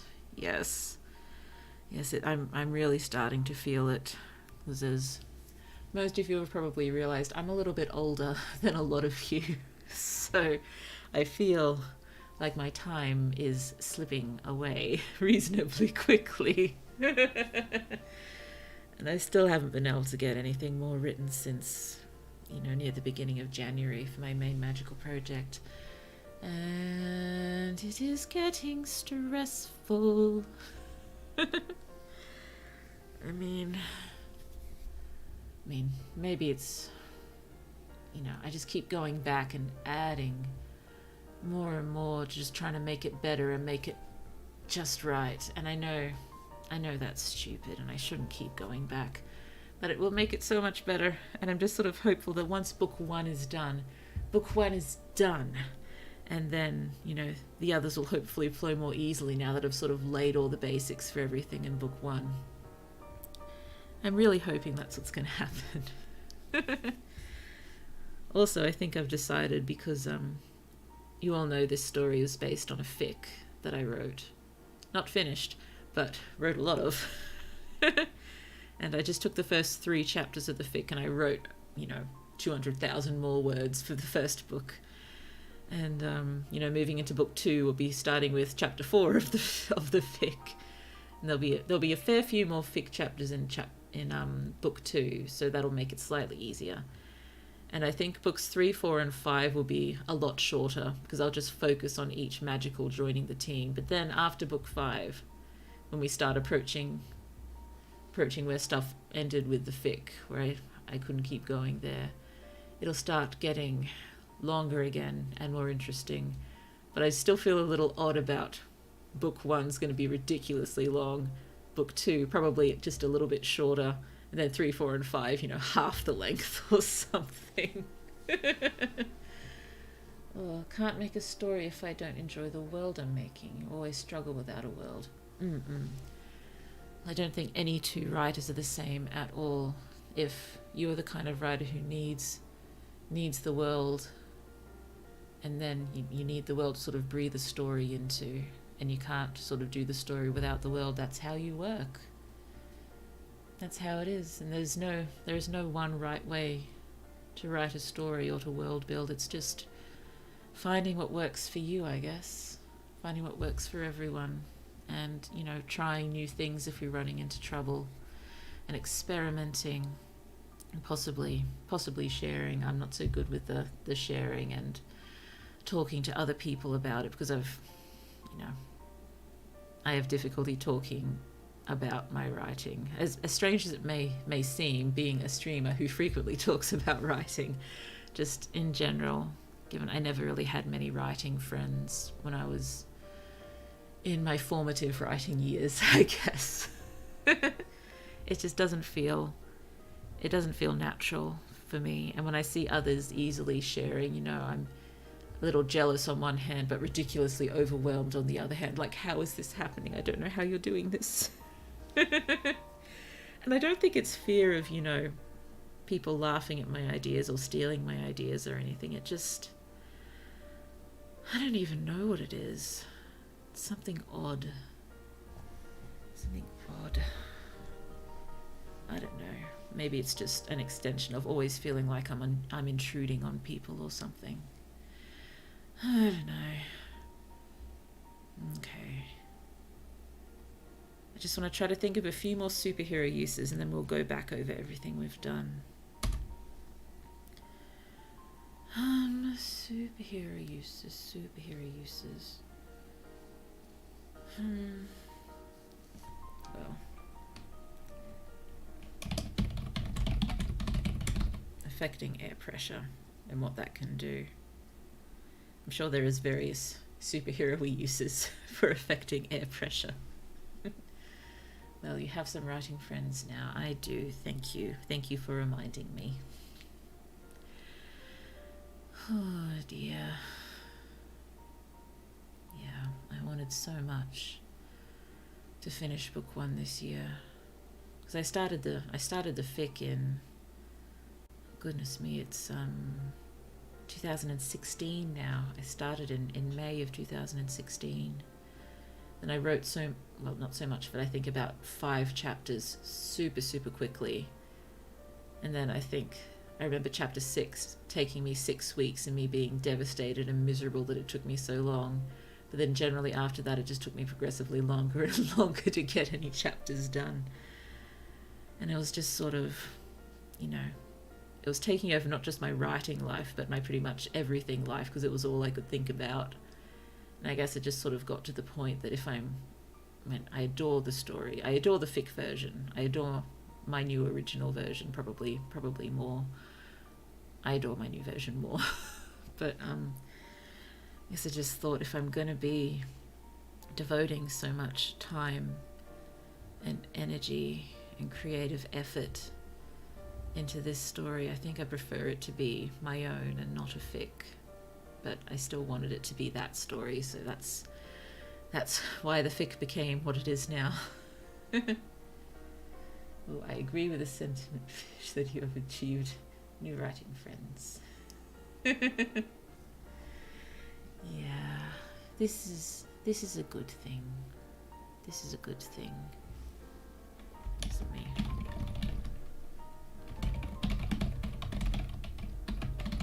My mind is too mushy right now to think of anything good. Oh dear, we are coming up on 2 hours, aren't we? No wonder I'm going particularly mushy. Oh dear.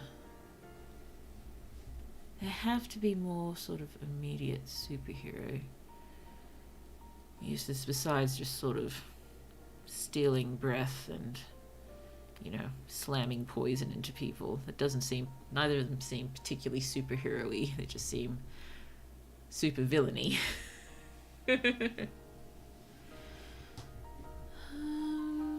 Well,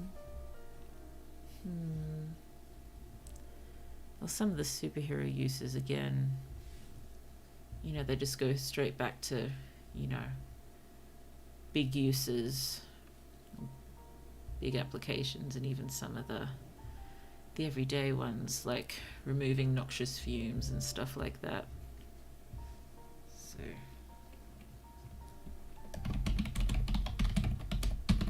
clearing noxious fumes.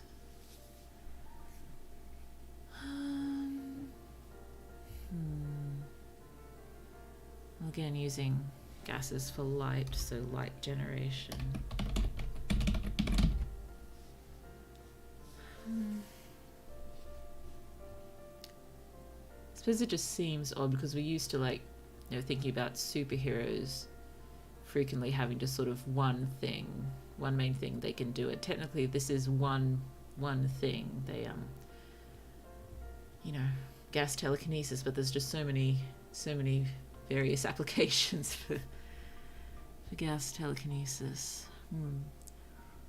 Also, once the stream is over, do feel free to throw any more thoughts you have just in the comments, and I will add them to the document at a later time. And I do want to find a way to share this with you. I'll have to think on that. I mean, the easiest way would be if I did have the Discord server ready, but I think it's going to take me a while longer. I'm so sorry to try to set that up, but we will see how that goes. You could use gases to distract or support in battles or to circumvent some obstacles. That is good stuff. You are all far better at this brainstorming than I am. Explains why I just have, you know, these few ideas and they just keep growing and growing and growing, but, you know, not really changing all that much, and probably not that interesting either.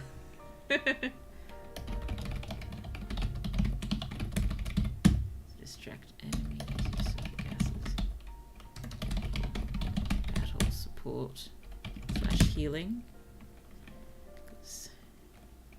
Yes, that could work.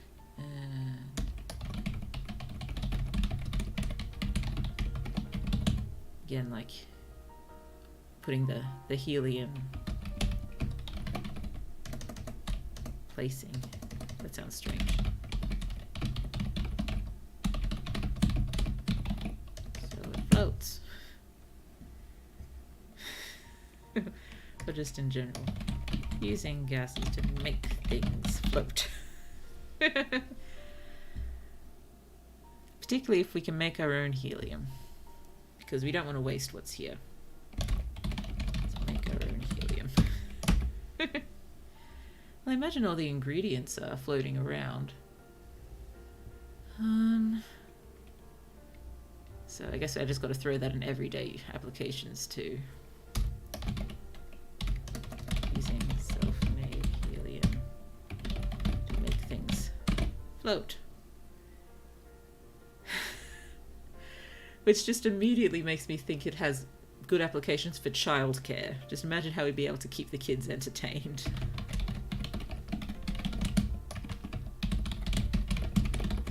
Oh,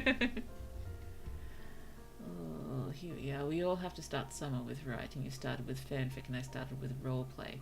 The story I'm working on right now began originally as a roleplay with a friend. Ooh, that's fun.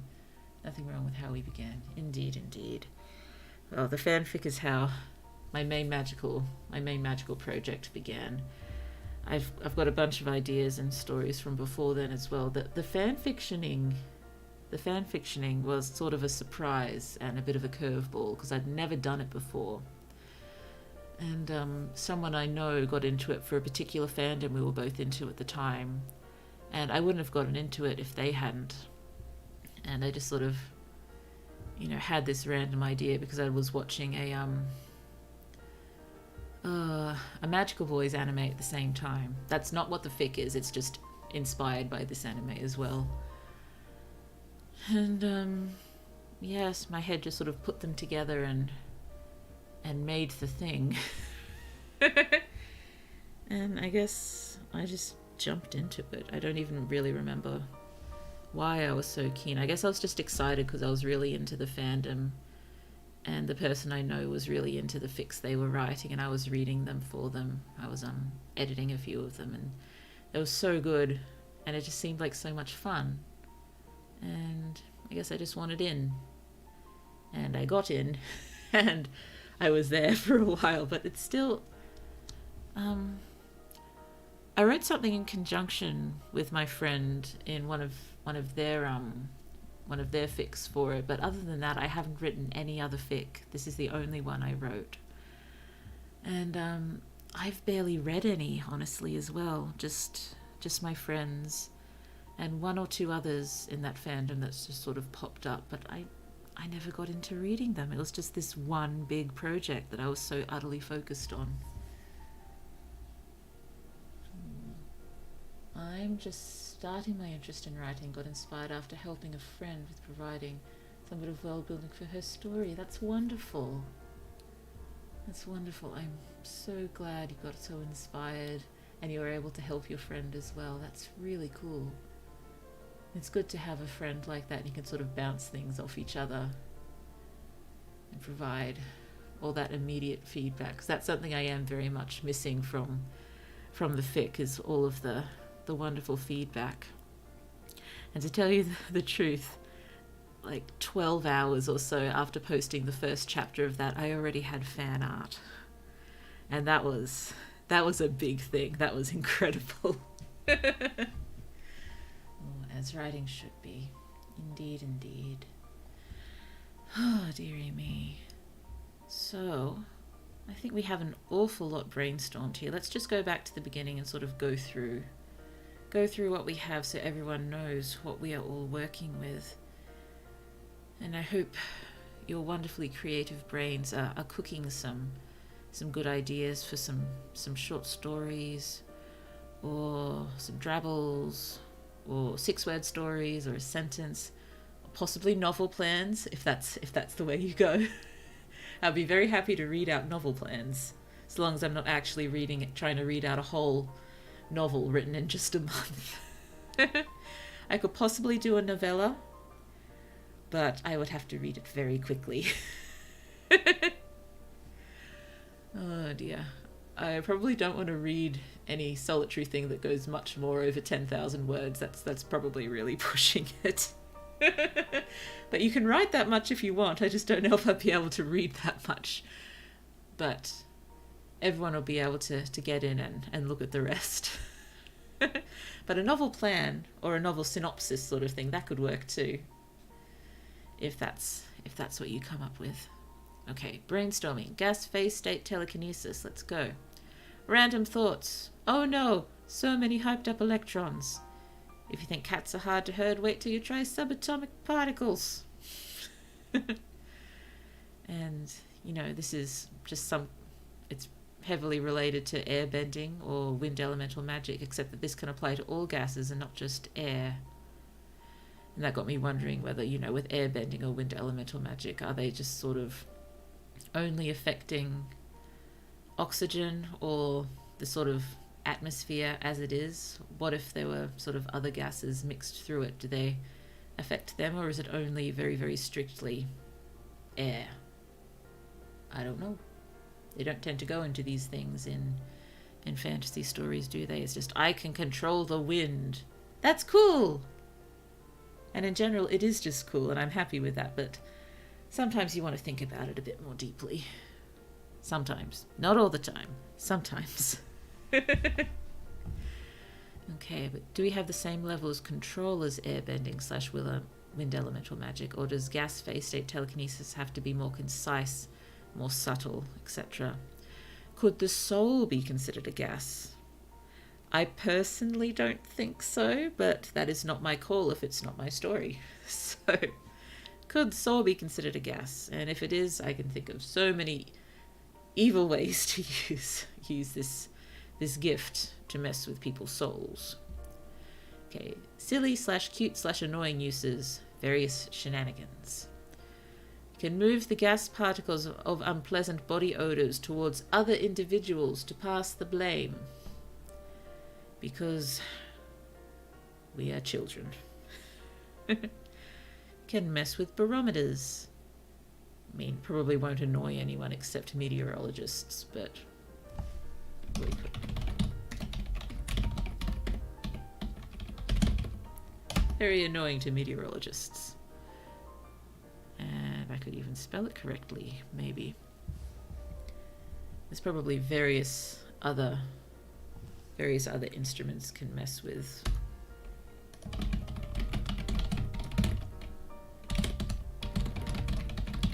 Mess with various other instruments of measurement, just for fun. You could show off making miniature tornadoes because they're cute. In my May Magical project, one of the magical people that come in a later book is the wind/air elemental, because it's elemental magic all the way in this one. And yes, this person does occasionally make the little tornadoes. I think in the beginning it was, a lot of focus and training to do it, but eventually it's just sort of absently twirling them like a wine glass. Ah, dear, here we are. Oh, turning neon signs on and off, because we can. You'll push someone's sneeze back up their nose. There's possibly also, hygiene applications there. We could have some fun with helium. We've got making stuff float for applications, but there's probably other ways to have fun with helium as well. You can just, surreptitiously, get it in someone's system and get until their voice gets higher and higher.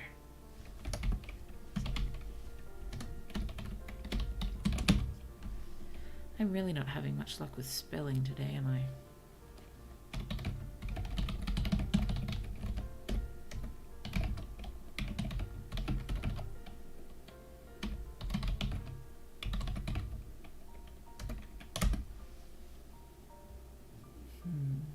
You have creating light shows with gas. Could be beautiful. We've got choreographing kite displays. Just sort of a random stupid job for everyday applications. Official flag blower. So flags always flapping majestically. Here we are. Helium voice changer, yes. Oh, what would moving with enforceably still air feel like?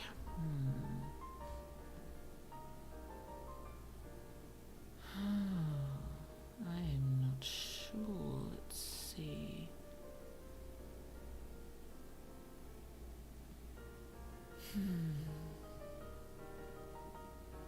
I'd love to be paid just to move a flag. So long as the pay was good, I don't see how it'd be a problem. Oh dear. No, I suppose... Yeah, that's another one. These just seem to be, very much more wind or air related. But wind and air, it's a gas, it counts. So, filling sailboat sails as well.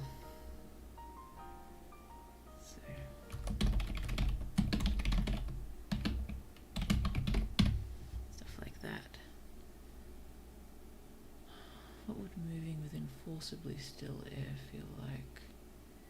You mean if there was a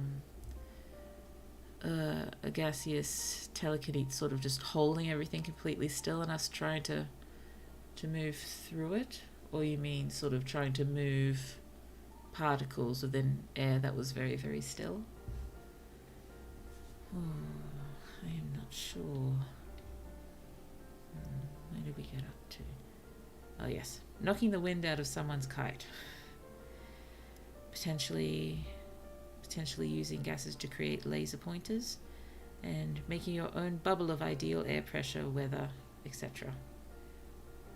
Yes, if you think of anything else for these headings as we go, just shout it out in the chat. Official gas checker. What is funny. There is no longer needing to get CO1 monoxide detector if you can just get rid of it.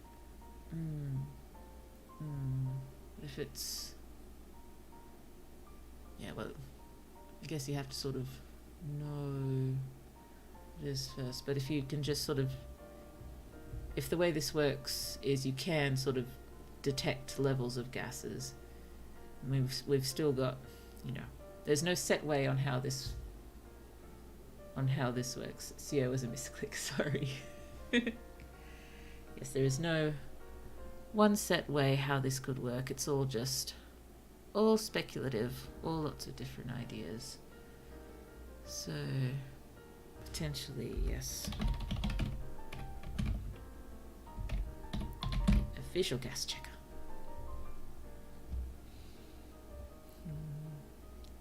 Okay, how could this work? So one really good thought was using the mind to generate sort of wells of low and high pressure to push and pull gases to sort of like weather patterns, so it's less controlling the gas molecules directly and more creating force to move them.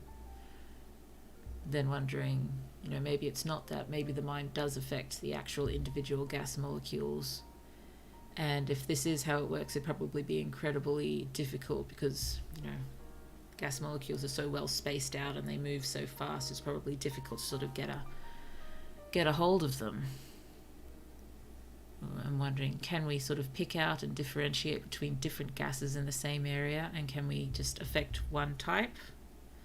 Or do we have to affect sort of all the gases as such in one area? If so, that's sort of, you know, limits a bit what we can do. Oh dear.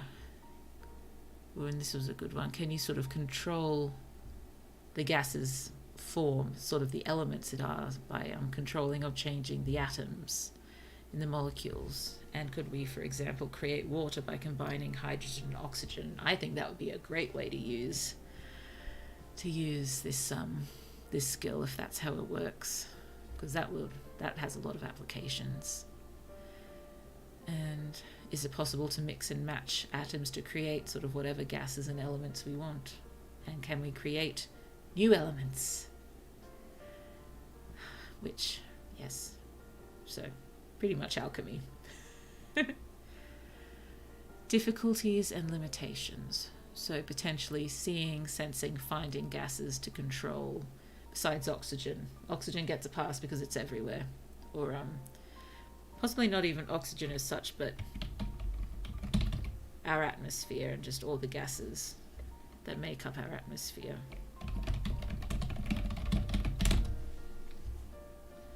Okay, and since telekinesis is usually, you know, specifically mind exerting control, as opposed to just, I have wind magic sort of thing, how the mind is able to wrap around these gases, the gas molecules themselves, or just a cloud of them.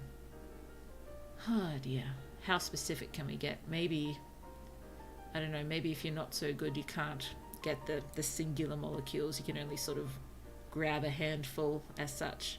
But if you're really, really good, you can both grab like one at a time to sort of do your alchemy. Or you can just exert a huge amount of control and grab an enormous amount at a time as well. There just seem to be so many different ways this could work. Is there a way to learn how to sense different gases? From, you know, e.g. smell. And potentially, you know, is there a way to, like I was wondering about colours. Like whether just, you know, gaseous telekinetes just sort of sense the colours or something like that.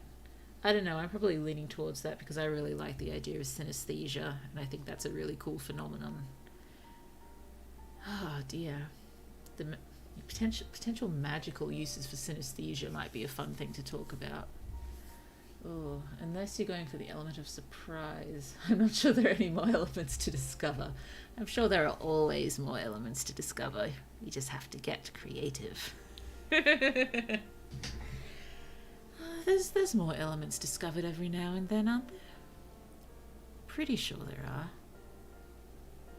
I thought that's why there was a whole new rack in the periodic table that wasn't originally there. It's finding space for all the new ones. I think it's incredibly difficult to generate new elements, but I think it is theoretically possible.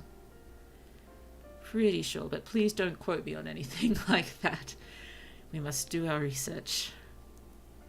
This is just Blue saying what she thinks and what she thinks she remembers from her studies, but we cannot rely on that. Oh dear, here we are. Oh, how much can they move? So let's watch their gas load limit. So again, how much can they sort of grab? Or, you know, how specifically can they grab things?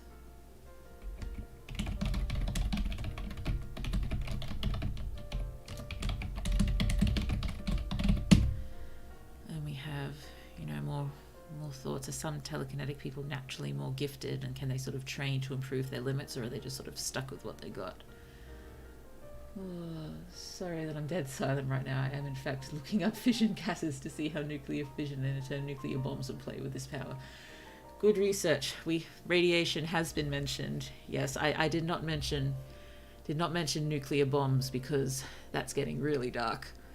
But if that's the direction you want to go with your writing, go for it. I just please not too gory. I guess, you know, I will read anything that you write, but I would prefer to not be reading out anything that's too graphic. Not too graphic, if we can at all help it. Oh dearie me.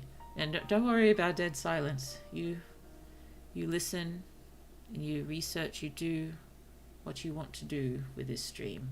There is no need to do anything that you don't feel like doing, or that you were distracted from doing, or anything along those lines. Oh dear. Okay, so this is probably a gift that requires a lot of discipline to be able to do anything with it. And so we're wondering if there's lots of gas telekinetic people who either never discover their gifts, or they can't actually ever do anything with it because they just don't have the discipline to use it. Can you control the speed of the gas? And those who are very good could probably move it as fast or as slow as they like, but the less skilled are more cumbersome.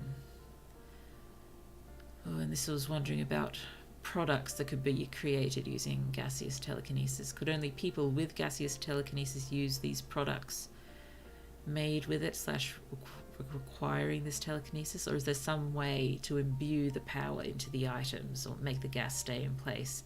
And if so, how would this work?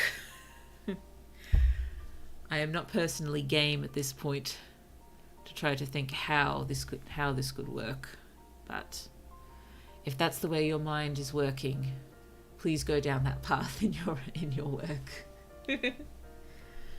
Okay. Everyday applications. Official flag blower. So flags are always flapping majestically in the wind. Filling sailboat sails and such. That would have been that could be very useful during fantasy quest like things as well.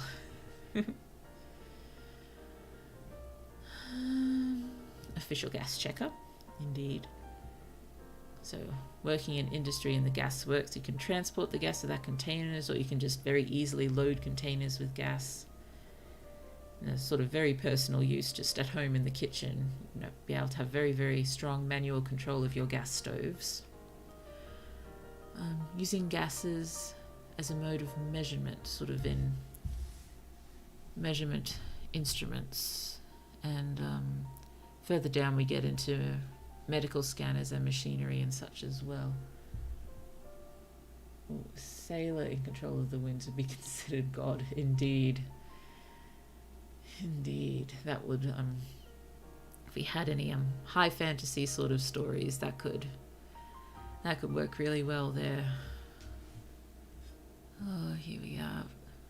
thought of a fair amount of uses in firefighting. You know, removing noxious fumes can suck the oxygen out of a space so there's none left to burn, but of course you have to make sure the place is empty first, because that could be really bad. Medical applications. I'm sure doctors, nurses, pharmacists would all find very useful ways to use this gaseous telekinesis. And I was thinking in particular, applications in resuscitation. That could work. Oh, yes. You could use this skill to operate various medical scanners that use things like helium and other gases. So that's more very important medical uses. Possibly also used to invent more and more efficient medical sort of scanners. Ooh, screwy work is becoming difficult. I'll have to leave the stream to keep up. Oh, I'm sorry it's getting difficult. Have a good rest of your day. Hopefully your Discord is in the near future to share story ideas. Yes, I will work on that. I'm sorry. I've never made a Discord server before, so I'm a little leery, a little unsure, but I'm sure I can find a tutorial online to help with that, and I'll try to get it done. I'll try to get it done in the next few weeks, but I apologize if it does take me longer. And I hope your work isn't too difficult. I hope it goes well. Thank you so much for being here. You've had so many wonderful thoughts. Going back to gory ideas, you can just vacuum and make a person explode due to the differences in pressure. Yeah, that's definitely a thing. Let's just add that under criminal uses. Vacuum.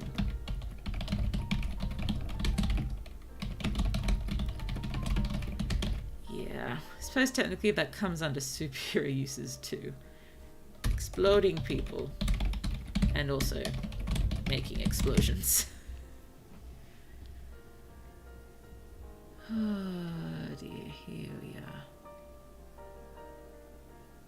I think we put explosions in criminal applications, but also, you know, just demolitions. Demolitions expert. I think all of my ideas are going to criminal ideas. Well, a lot of them actually come under a lot of the subtitles. I mean, most of the ways that we could use this could be everyday, or criminal, or big, or superhero. I'm trying to just throw exactly how they'd be used under everyone. Well, hello, Antio. I feel like there's something you could do with a sailboat or a plane. Yes, we've got filling sailboat sails, but planes. Yes, the lift of the planes. So possibly it could have been used for creating commercial flight well before, you know, the planes could actually fly themselves. That's right. Thank you so much. So lifting flying machines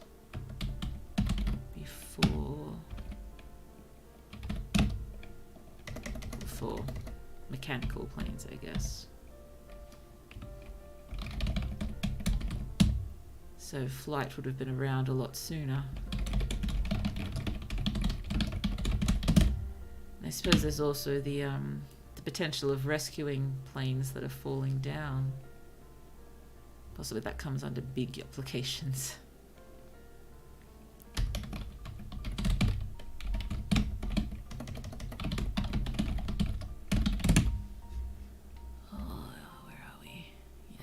Added the lifting the flying machines before mechanical planes existed, and flight would have been around a lot sooner. Ooh, windmill. Ooh, bouncing back, sorry. Forgive me if this is incorrect physics, but wouldn't sound manipulation fall under this power, since sound is a mechanical wave that has to reach our ears?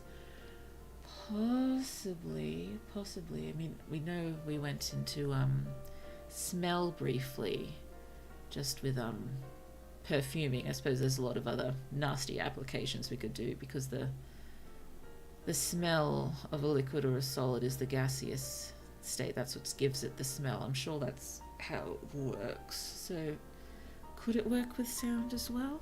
I'm not sure. So sound, gas.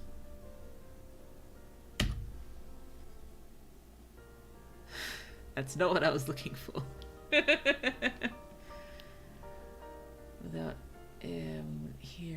That's right. That's right. And windmills or turbines. Yes, so... Sorry. Jumping around. I'll figure everything out. We'll get there. Okay. I can think. Okay, so throw the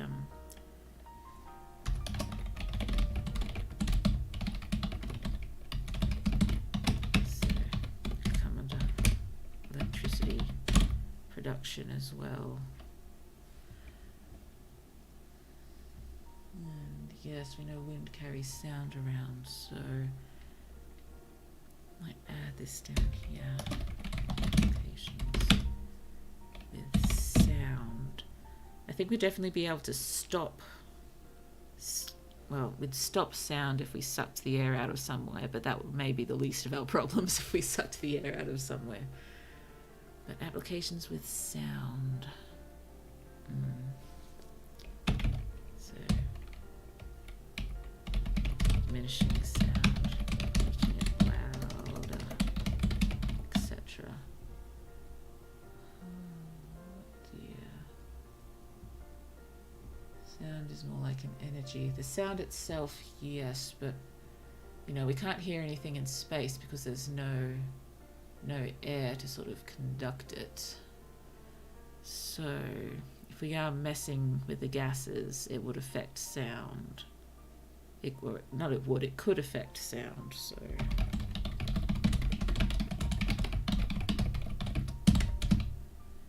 that there would be some applications there. I'm just not sure what. I suppose now if there was a way to affect the gases to sort of make a really, really loud noise that could knock people out. Oh, you could have an orchestra of woodwinds and brass instruments. Oh, we play the whole orchestra with our powers. That's cute. I like it. Play an entire wind orchestra. Also, projectile guidance. Remove and add air resistance and wind direction as you please, and everything will land true. Oh, very nice. Very nice. Projectile guidance. So.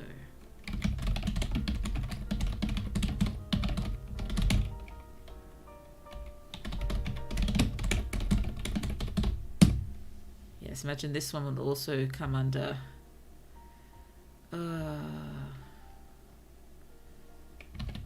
this one also comes under high fantasy questy. So, you know, an archer would never miss. And possibly also in superhero uses. Perfect aim. Yeah, I think I had sort of perfect aim, perfect balance sort of thing as one of my favorite ideas for mutations. Be fun. Oh, dearie me. Where were we up to? Sorry, we were throwing all these great ideas everywhere. I'm just trying to find where we were. I think we were up to here, just after the operation of various medical scanners. Whoop. Yeah, if someone gets to planetary scale, they could hold a planet hostage under threat of removing oxygen in the atmosphere. Indeed, I believe that also comes under criminal applications. Hold an entire planet hostage. They're threatening to deprive oxygen. Well, that would definitely make for an interesting short story. Oh dear, here we are. We were wondering if this could be used to sort of circumvent certain diseases. Is there a way to sort of safely grab the air around viruses, etc., in the air, in the body, and pull them away without depriving the body of oxygen? That would also have some big applications as well. We popped those in there. Gardening applications to help sort of regulate the plants. Create the perfect atmosphere for plants in greenhouses. I like that one a lot. That's a good one. Oh. What is that? Oh, directed to... Oh my god. Oh dear. What are you thinking? Are you thinking something? Are you thinking something criminal? We're not going to have to call the police, are we? Oh. Oh. You have me worried now, greater fish. If you made gas dense enough, it would be too dense to escape someone's lungs. You are right. You are. Oh dear. Well, no oxygen until I get all this cereal in the world. You like cereal that much? Is the cereal worth it? Oh dearie me. But yes. Gases. Denser. Or is it denser or lighter? Might be it. Oh, sorry. My research is in mechanical manipulation of cancerous cells away from the healthy tissue. So the idea of air manipulation around viruses taken away is amazing. It would be so finicky, but wow. It would be very cool. Oh, your research. Mechanical manipulation of cancerous cells away from healthy tissues. That's so cool. Wow. You have me a little in awe. Much awe. That is definitely the AWE, not the AWWW.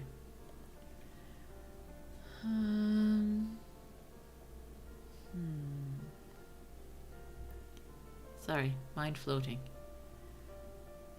Yes, the gardening applications. Applications in perfumery, because the gaseous state of perfume is what gives it its aroma.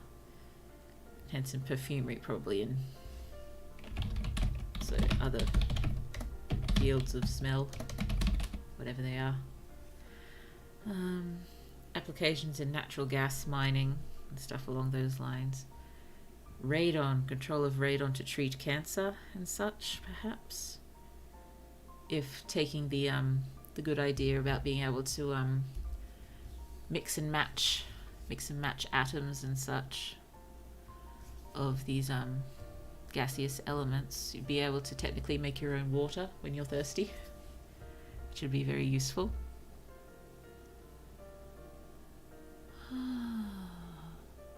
Yes, everyday alchemy. I think technically alchemy was the turning, is it turning iron into gold? Or turning anything into gold, something like that. But, you know, just creating various elements, or perhaps, you know, we could even make gold by messing with all the elements while they're gaseous and then letting them reach the solid state. But I imagine it would be difficult to get some things that may be required to make gold into a gaseous state. Have we talked about nitrogen yet? Not in detail. I think it was inferred a little bit just talking about the general atmosphere and what we'd be working with there, but not anything specific. I haven't gotten too specific about anything too certain, just the mentions of you know, radon and neon and oxygen and that. Not nitrogen yet. How could we use nitrogen? I don't remember enough of chemistry to be doing this. Oh dear. Oh, should I try to pick something easier for next time? Is this one just too difficult or too much? I hope it's not. Where are we? Yes, there was the thought that people who are blind who can use gaseous telekinesis could potentially use their abilities to sense the world around them. That could work. It's fun nonetheless. Okay, I'm glad. I just didn't think about it too much. This was one of the random ideas I had months ago. I was like, oh, I could do a short on this or something. Let's just throw down a few ideas. But then was no longer going to be doing shorts and just thought, I'm going to recycle this idea and this will work well here, but I should have thought about it a little bit more first. Ooh, yeah, if you breathe pure nitrogen, your body won't notice you're asphyxiating and you'll simply pass away after a few minutes. This is incredible. Give me more technical ideas. It's so cool. Please, any ideas here, take them away for your own writing, even if it's not a short that you write for us to read out on stream later. Just take all of this inspiration. You like it, it's yours. Use it. Please. This is a group effort. Everyone can use anything they want from here in any way whatsoever. It is a free-for-all. We are all happy to share. Oh dear. Well, I suppose that's another criminal use there. Okay. Make a person breathe through a nitrogen so they don't notice they're asphyxiating, and they'll simply pass away after a few minutes. Thank you, crate of fish. I just imagine anyone that uses my ideas will be writing a torture scene. Oh well, torture scenes. They're another thing. You know, I do write my fair share of them, but it's kind of like sex scenes. I try to write around them and leave a fair amount to the imagination. I don't like to get too graphic in either one of those scenarios. Oh, I can just imagine all the pyromaniac tendencies. Oh, yes. Oh, yeah. Yeah. Arson. Yes, you could definitely use this for arson. It'd also be a kink scene, which I guess could also be a torture scene. Indeed. Indeed. You are not wrong there. I'm just going to have a drink of water for a moment.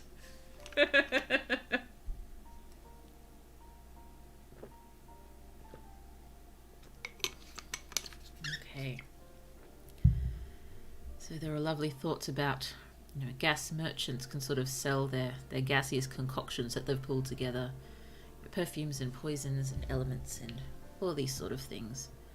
Or, I am selling even just helium for everyone's balloons. Something like that.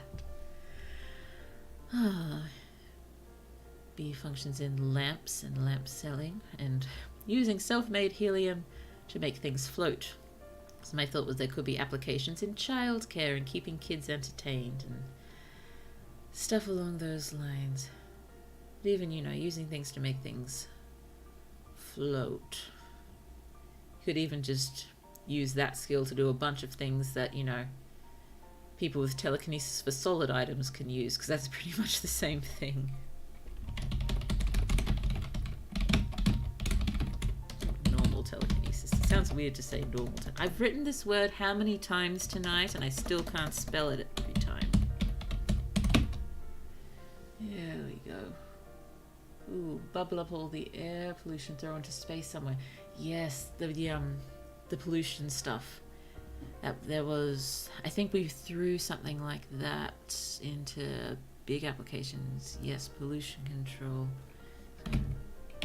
Bubble and send into space, indeed. Or possibly there's a way to sort of change it into something useful as well, if we can mess with the elements themselves.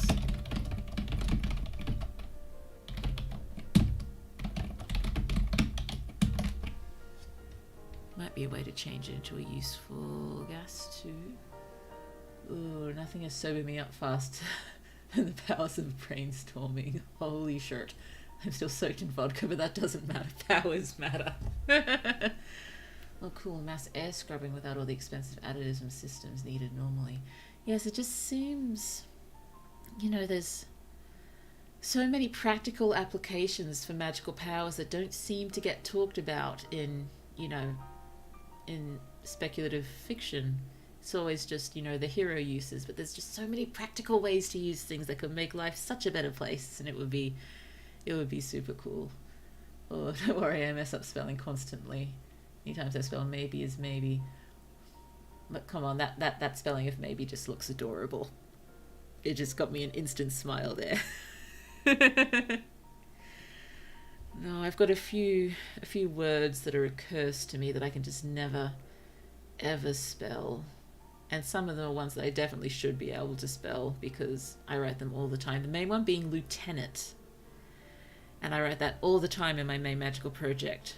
And I've been writing that word all the time since 2016, and I still can't spell it right. Ooh, you could artificially make another planet hospitable by enriching their atmosphere. Ooh, yes. Ooh, yes, that's under big applications, isn't it? Is that, does that count as terraforming? Is that terraforming a planet, or is that messing with the... I think it might be called terraforming. Except that's not how you spell it, clearly.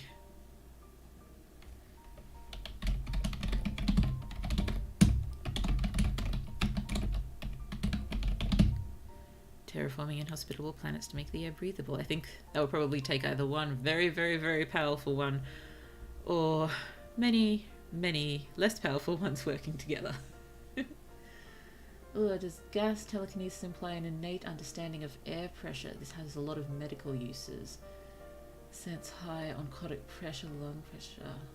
Amazing stuff. I think it probably would. That would. Where do we pop that? Where do we pop that? How could this work? Yes. Yeah. Sorry.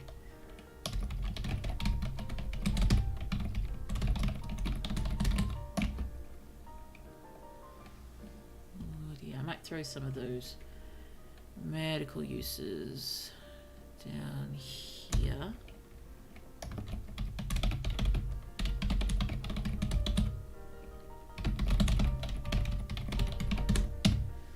Lovely, lovely practical uses there. Okay, where are we? Oh, here we are. Demolitions expert is using the powers to make controlled explosions where required and to do it safely.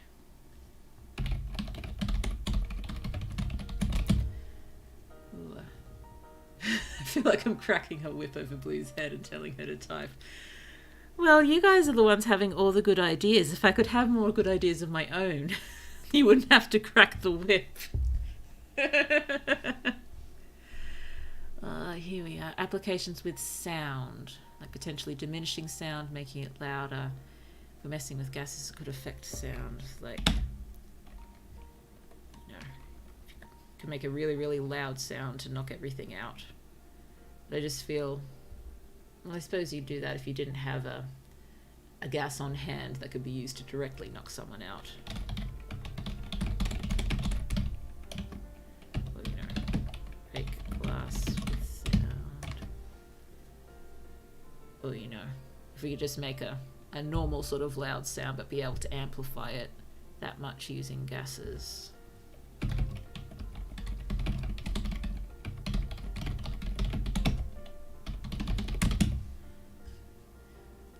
We could play an entire wind orchestra ourselves. Ooh, could you help to alleviate asthma, like with oxygen and such? Yes, I think... Could you? The asthma problems comes from... It's being unable to breathe out, isn't it?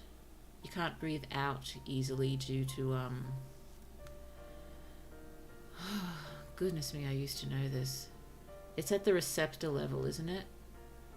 At the, oh, they're not neurotransmitters when they're down there, but the chemical receptor levels. So possibly we'd be able to help treat it. I don't know if we'd be able to alleviate it completely unless we...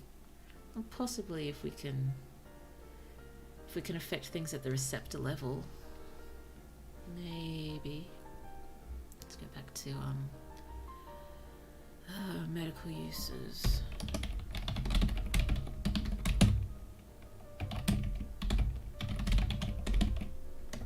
Asthma. Here we go. Mucus, I presume, or other things. The mucus is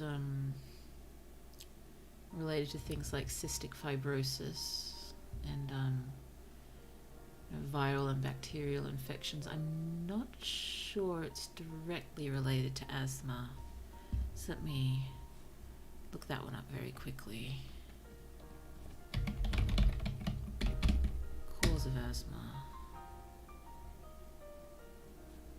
Oh dear.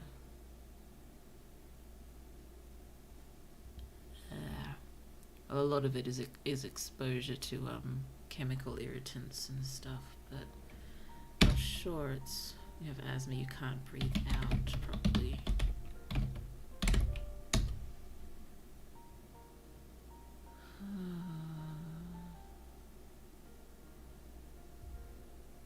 Well, this one just says all the factors cause the bronchi to become narrow and prevent air flowing freely.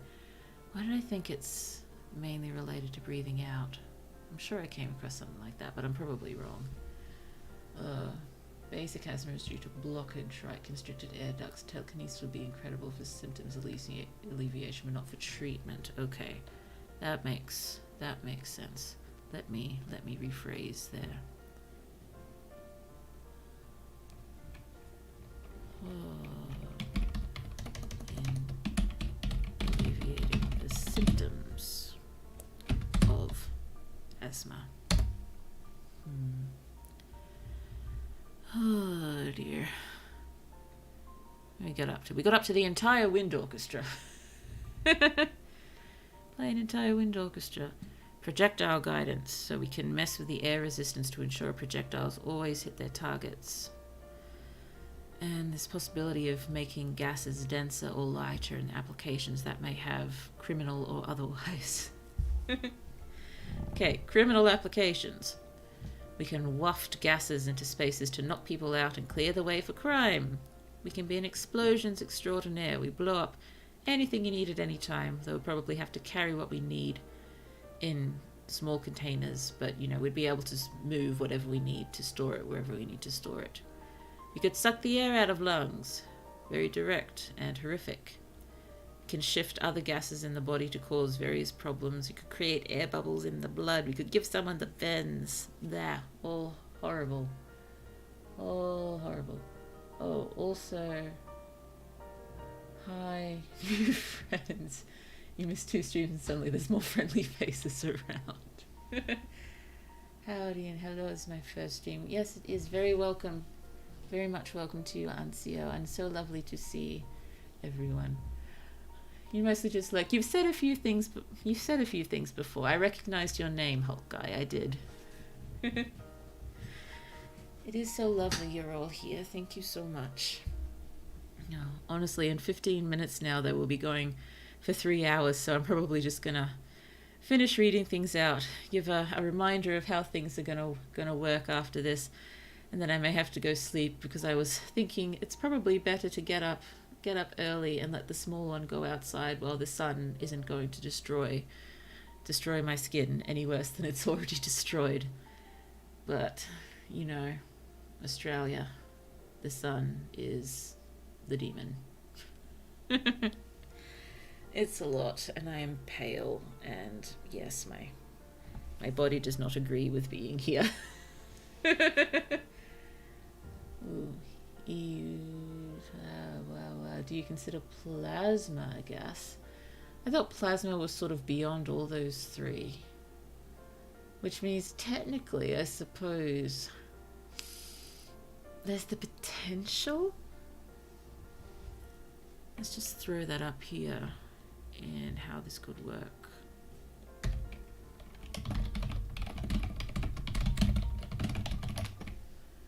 Oh, EU time zone. Are you in the EU time zone, or are you asking if I am? I'm Australian. I am in Australian Eastern Daylight Time at the moment.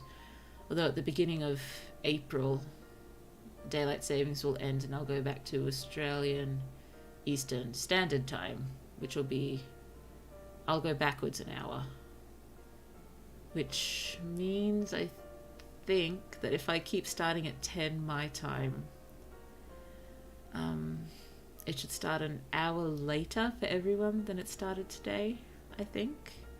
Which is good, I believe, for North American viewers, but I'm not sure about everyone else. Let the small one go outside. Are they a dog? No, she's not. It's just, if she goes outside, I have to go out with her because there's nowhere in the house to sort of sit and keep an eye on her. And, she's not old enough yet that I'm comfortable just letting her wander around on her own. Yeah, not quite old enough yet. Still requires supervision. Okay, we were down in criminal uses, weren't we? Why do I have to be so hungry? I've eaten enough. Here we are. Getaway driver with a hot air balloon. Well, you know, some other thing that you can manipulate gases to make the vehicle move. Just a, you know, platform. Make it move with helium. We'll just float right out of here. Oh, plasma can be artificially generated, for example, by heating a neutral gas or subjecting it to a strong electromagnetic field. Wikipedia has cool implications. What's its plasma? No more control. It's a lot to think about, and probably a little bit much for my mushy brain at 10 to 1 in the morning. But yes, more thoughts about plasma. Definitely throw them down. Ooh, here's a random thought that might inspire someone. The word chemistry derived from alchemy, which was borrowed from Arabic, with al being Arabic the. How to use that symbolism. Ooh, that is nice. Let us pop that into the random thoughts.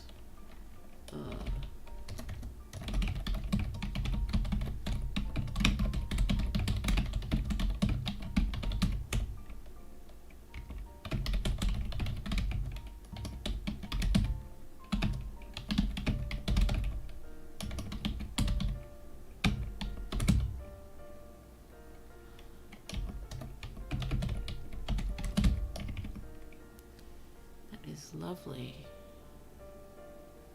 Oh dear. I want a chiropractor to pop all the joint gas between my spine. Okay, that's definitely an everyday application. Might probably put it around medicine, I guess. But before gardening, chiropractic.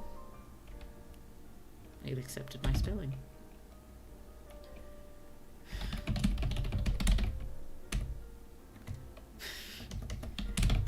Joint gas. Oh dear, chiropractic. A telekinetic chiropractor. I suppose that would be a big selling point, wouldn't it? Here we are, criminal applications. We can pop everyone's eardrums painfully. We can subtly poison people. We can use radon to sort of control it and cause radiation poisoning, among other things. We could make a vacuum and just explode a person due to differences in pressure. We could hold an entire planet hostage by threatening to deprive it of oxygen. And we can make a person breathe pure nitrogen so they don't notice they're asphyxiating and they simply pass away after a few minutes. Also, arson. Yeah. Yes, having this gaseous telekinesis would definitely make us better arsonists, I'm sure. Okay, big applications. We can affect the ozone layer for good or for evil. We can affect the weather, cyclones, hurricanes, typhoons, tornadoes. We could reduce the effects of wind-based natural disasters, though I imagine that could potentially kill a person, because that's a big thing. We could reduce some effects of wildfires. Whoa, here we are. Did you know that if your diaphragm gets suddenly compressed, you lose all air from your lungs, and you feel the air get pushed out of all ducts, including your eyes? Personal experience. I did not know that. Oh dear. Feel free to use for body horror, which is my jam. Oh dear. Honestly, despite some of the stuff that I write around, I'm not huge on body horror, or at least, you know, I get twitchy and weird about the body doing things that feel unnatural, kind of. I suppose that's not the same as body horror, but you know, the thought of knees going backwards, or even just, do you remember that really old video? I don't remember if it was pre-YouTube or if it was early-ish YouTube, but the walk to the store with the sort of blow-up mannequin thing, just the way they had that moving in the video just made me feel ill. airbending in real life. It is. This is sort of more extreme airbending, given we can affect all gases. And I don't remember any mention in Avatar of them being able to affect any sort of gas as such, as opposed to the atmosphere, which I know is all gases, but other gases. Oh, my dearest library, what the hell are you talking about? The video? The walk to the store one? Do you mean that? If you just look up a walk to the store on YouTube, you'll probably find it. Just let me... video. A walk to the store. Blow up mannequin. Oh, going to the store. That's what it's called. Going to the store. Except it's on the Vimeo. We look up going. If you look up going to the store on YouTube, you might be able to find it. I'm not imagining it. I promise you. I'll find it another time. I just don't want to go off my streaming page because I'm paranoid. It's a thing. I promise you it is. Going to the store. It made me feel unpleasant. Okay, big applications. We got to this lovely one, which is we could carry our own oxygen supply into space and sort of keep it around you and wrap it with ozone to survive the void of space. Could possibly extend this to others. It has applications for distant space travel. But we would require many different things to sort of work well in synchrony to create the atmosphere with enough pressure so we don't explode. We need the correct mixture of gases to allow natural breathing. We need to continually produce ozone. It would take a lot of work to do this. Lots of training involved, possibly one of the most highly skilled jobs in existence. Lots of young gas telekinetic people would dream of doing this job. Oh, you unlocked a deep memory. I'm gonna package that back up in my unconscious. Thank you. I'm sorry. I remember a lot of old videos because, you know, I was able to comprehend internet and videos before YouTube was a thing. I knew the internet before YouTube. Not, you know, well, but aware. Here we go. Boomer streamer. No, not quite boomer. No. I'm definitely millennial. Definitely millennial. I'm just an older millennial. Oh dear. Where are we? Haha, you're of an age greater than mine. That subjects you to ridicule. Well, you can ridicule for my age. Go for it. Just don't make fun of my terrible thumbnails. Ah, well. Yes, I sort of figured out fairly quickly that I was a fair bit older than most of you. And I think I said before, that's another thing that probably kept me from starting streaming for so long. I was just worried that, you know, I was too old for anyone to be interested, I guess. Oh, that's the line. Yeah, you know. I think I have thought, at least in relation to VTubing and streaming, that I was born a little late, but I don't think so. It's, you know, it's a medium anyone can get into. Kind of looking forward to seeing older VTuber models one time. That would be nice. I'm actually 57, how dare you. Oh well, if you're 57, you are a little older than me, so... No. I see through your lies. I see straight through them. Look at me, staring straight through your lies. Oh, if you were a regular streamer, I'd make a joke about age gap mummy stuff, but now I'll just make a meta comment about it. Thank you for the meta comment.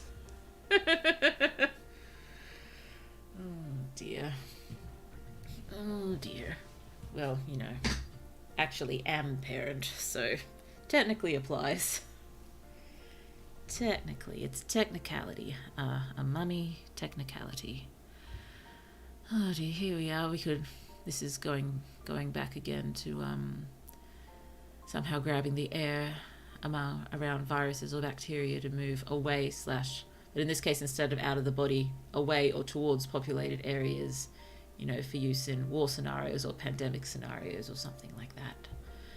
We could help end world hunger by creating many, many greenhouses with the perfect atmosphere for growing crops, so the crops never fail and there's enough to distribute everywhere, even though I think technically there is enough to distribute everywhere now, we just don't.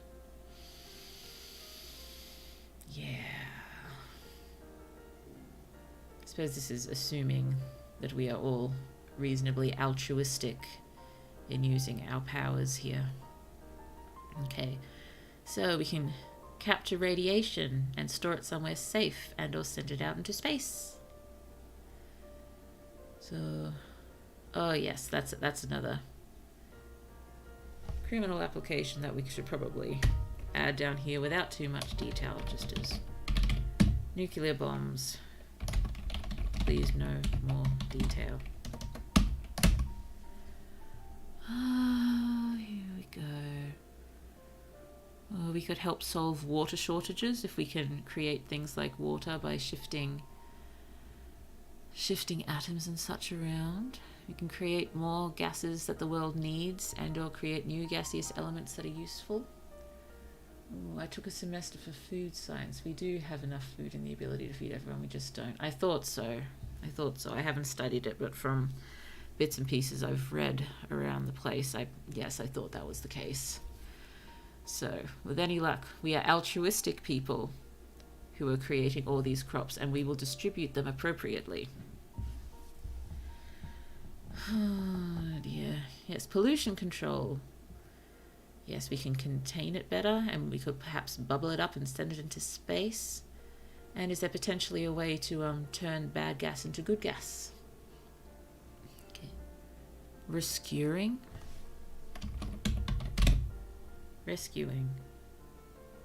I'm sure I spelt it correctly now, but if it wasn't correct before, I don't have any idea what that word was. Rescuing planes, etc., that are falling by messing with air pressure and air currents and such. And terraforming inhospitable planets to make the air breathable. Yay. Okay. We're getting there. Oh dear, we're about to hit 3 hours. I'm very tired. High fantasy questy uses. Transportation. Like controlling a hot air balloon. Yay. The equivalent of airbending / wind element magic. Kind of using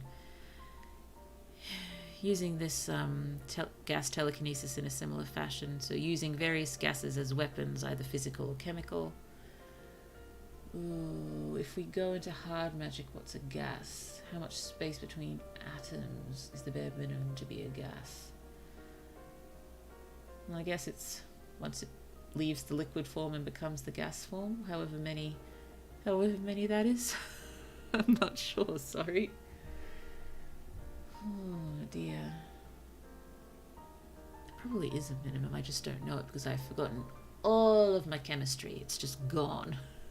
I never do much of it. I actually connect chemistry with my worst birthday ever. It was my 19th birthday, and I just remember I was doing the sort of chemistry catch-up because I didn't do it in high school, but I was doing a uni course, so I was just doing the catch-up, and I just remember being at uni from very, very early in the day to very, very late at night, and I was just, hungry and exhausted and miserable for my entire 19th birthday. Oh, hello, Mickey. British? I am not actually British. Yes, I am Australian. I'm Australian. Although I think I've got a slightly adaptive accent. So if I'm hanging around with British folk, I might shift slightly more British. If I'm hanging around with Canadian folk, I shift slightly more Canadian. I've been mistaken for Canadian probably more than anything else. But it's lovely to see you here, Mickey. Hello. Hello. Oh dear, where are we? Yes, using various gases as weapons, either physical or chemical. We can carry bottles of gaseous poison, and attack with fumes. There was the idea of controlling dragon breath. You could, make a dragon swallow its own breath, maybe. Save something unpleasant from happening to your questing party. Oh, I'm sorry, what, you do not sound North American. It's... I don't know. Maybe it's only to other Australians that I sound a little odd. Because, yes, it's mostly by other Australians that I've been asked whether I'm British or Canadian or American. Oh dear, and I thought that just came from watching too much American television and going all adaptive accent on that. Here you go, we could combine gases with other magical properties, potentially things like pixie dust. Or running other certain smells that could potentially dispel evil spirits and possibly, other dangerous magical creatures and such, so we could act to dispel them. Alchemy. In general, and again the projectile guidance, so our archer would never miss. Oh, Australian opinions don't matter, carry on. For legal purposes, this was a joke. So you're in the future. It's 5 a.m. Saturday here. I am indeed existing in the future at this very moment. It's alright, I guess. No ridiculous complaints. Insert overused upside down Australian joke. Well, yeah. Or at least I don't really notice the jokes getting overused, because Australians don't tend to use those sort of Australian jokes. So I imagine they would only get old to me if I spent some time in the US or somewhere else. I don't actually remember very many Australian jokes when I was living in Japan. I'm sure there were plenty of opportunities for them. Okay, new industries. The potential of making hoverboards. Yay. Potential of making personal heaters or coolers. We could control a giant mechanical steampunk-style suit, and it would be amazing. Yeah, I actually watched Blue with my phone upside down for better immersion.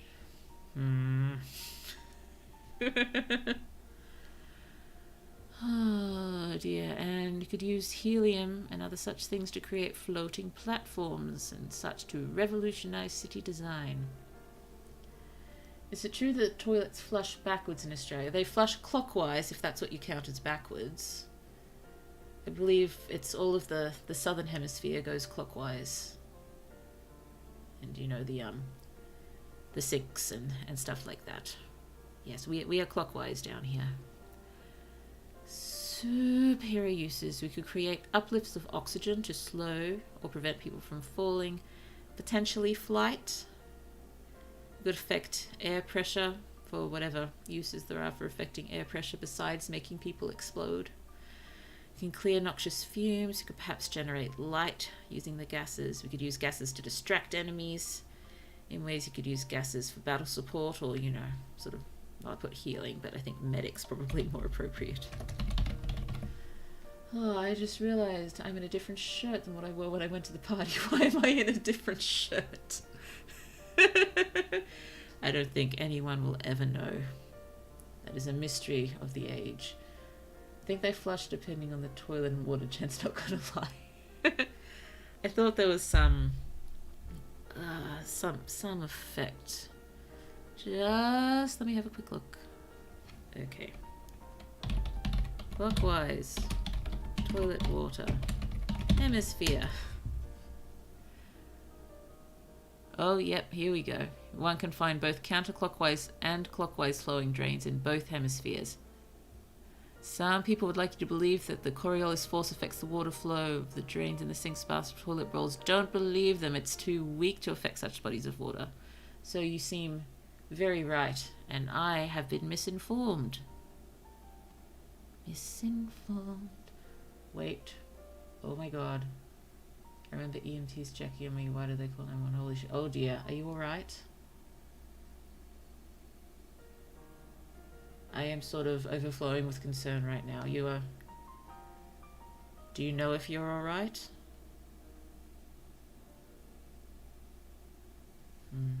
Let me know. Let us know. Should you be getting yourself checked out if you're... Oh dear. Oh dear. Let's just get through these. I'm in bed, I think I'm good. Okay. Okay. I know it's difficult to keep an eye on yourself. Do you have someone you can sort of message to ask to call you in a couple of hours or something to make sure you're alright? It may be worth arranging someone to check in with you just to make sure. Sorry, I'm not trying to be pushy here, but something like that may be a good idea. We have here using gases to help circumvent obstacles such as, moving helium under an object so it floats away. Using gases to just make things float. Let's make our own helium. We don't want to use up what little is there. Probably just be an industry to make more helium to keep using the helium for, medical uses. But yeah, superhero uses. Exploding people. Probably more super villain uses. Oh, I just think I was way too drunk. Oh, dearie me. I think the last time I was ridiculously drunk was at a work party. Be years and years and years and years ago. And that's just because no one was drinking the wine and I thought it was a bit of a waste, so I just drank the wine. I don't do that anymore. I don't really. I think in general I have maybe 3 or 4 drinks a year now. I just don't enjoy being drunk. It doesn't feel good to me. Oh, my software's saying we're starting to run into stream troubles. Hopefully it's not too bad on your end. We'll see how it goes. Oh, I'm sorry, Blue, you got sloshed at a work party. Braver than me. Oh, I don't know if that's brave or just stupid, really. For me, at least. Can you sleep? I haven't noticed any software issues. Okay. Thanks. Exactly. Anyone you can call. That's right. We need to.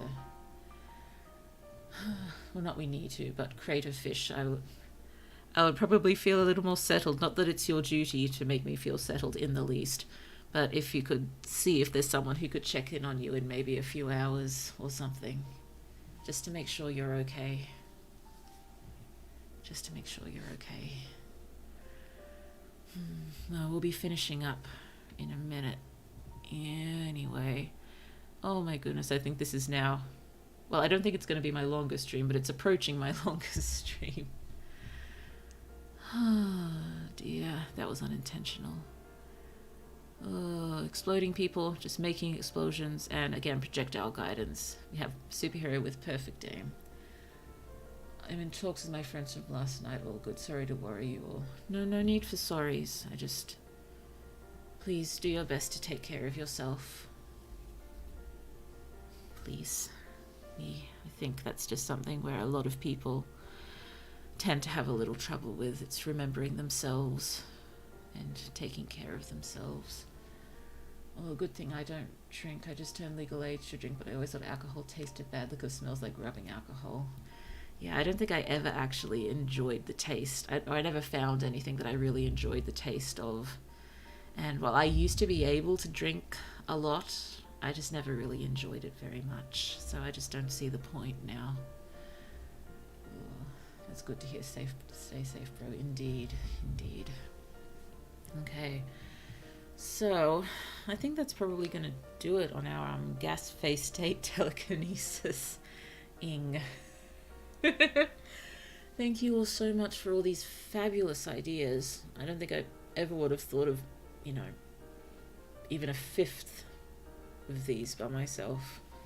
It's so wonderful to sort of pool ideas and resources. And remember again, not just for the short stories that you might be writing for the stream in a month or so, but just feel free to use any of these ideas for any writing at all. Well, I say that I hope all the ideas people have contributed, they are happy to be shared and anyone to use. Oh dear, thanks you guys indeed. Novel coming soon. Oh, me novel? The stream seem we're hidden behind the love heart. Seem chill, I'll stick around a bit. Yay! We're so glad to have you, Mickey. I do my best to be chill. Things may change a bit once I start playing more games, because I tend to react whenever things go even slightly wrong. But in general, the writing streams, hopefully, and the you know, I've been playing fairly chill games. I've played Unpacking, and I'm playing Banished at the moment. I'm still considering playing oh goodness me, I've forgotten the name already, but the Cozy Death game. Is it Soulfarer? I can't remember. But yes, considering that one next. But games scare me a little because I'm really bad at them. But torture streams, let's go. No torture streams. Well, I mean, it's in the name. Chill in name. You have chill in name. Ooh, that's okay. I like streams with smaller audiences so that it isn't overwhelming. I think maybe one time I might vaguely enjoy the chaos, maybe, but in general it's lovely to actually chat to people. It is a nice thing, and it's lovely for the chat to be able to chat with the chat as well. Oh dearie, novel coming soon. Do you mean my novel? My novel will take a little bit longer. I'm doing my best. I'm trying. Hopefully second half of this year, maybe. Because it's not just finishing it. I'll have to edit it properly as well, because I can't afford to get professional editing. It's just too much, and I'm not really in a space to crowdfund it, really. It's so long. It's so long. I'm sure proper editing will cost upwards of $6,000 and that's just not happening. I'll pre-order when it's done. Thank you. That's so sweet of you. But I'm probably going to release it as a web novel initially. And so, free for all to begin with. And then I think I'd still... Oh, goodness me. I thought I just saw a massive spider crawling on the wall, but it's not. Half a heart attack there. You'd think with all the spiders in this house that wouldn't happen, but it's mostly just daddy long legs and really little guys around. I thought I saw like a full-on palm-sized huntsman there, but I did not. It was just a hook on my wall that tricked me. But, you know, my heart rate is still up. Because spider is chubby and buff. Yes, well, I saw something in the news today about a redback spider having caught a baby snake in its web, and there was a picture, so that was good, I guess. I'm sure the spider was just like, what do I do with you now? How is this going to work? Oh dear. So yes, probably we'll be releasing online. At this point, likely just on an individual website, but I'm, you know, being seduced more and more by the idea of something like Wattpad. I just keep getting put off it because the discoverability on it's so bad, and the plagiarism also seems to be there quite strongly. Oh, she said liquor sounds like rubbing alcohol. It's in the name. It is, but, you know, not all alcohol has the same sort of smell, but if those ones smell like the rubbing alcohol, I can understand why you could get some unpleasant connections with it there. Oh, if you want the Filipino debuff, get a bat that's at least 5 feet tall. Oh, I would rather not. I would rather not. Oh, but yes, after releasing them online, I suppose it's my hope that if you know, enough people start reading and enough people start coming along to streams, and I'm able to miraculously, you know, hit monetization for something, either here or if I, you know, start a coffee. Is it coffee or Ko-fi? Donation thing like that. If I was able to sort of make enough money from that to afford proper editing, I'd be keen to release an ebook version that's properly edited. That would be nice. I said smells. Yes. Yeah. And Where did my thinking go? Did my thinking go completely out the window? Oh yes, properly edited versions. I think you need like 1,000 subs for YouTube monetization. I know, but I already have far more subs now than I thought I would at this point. I'm still vaguely amazed that we're approaching 100.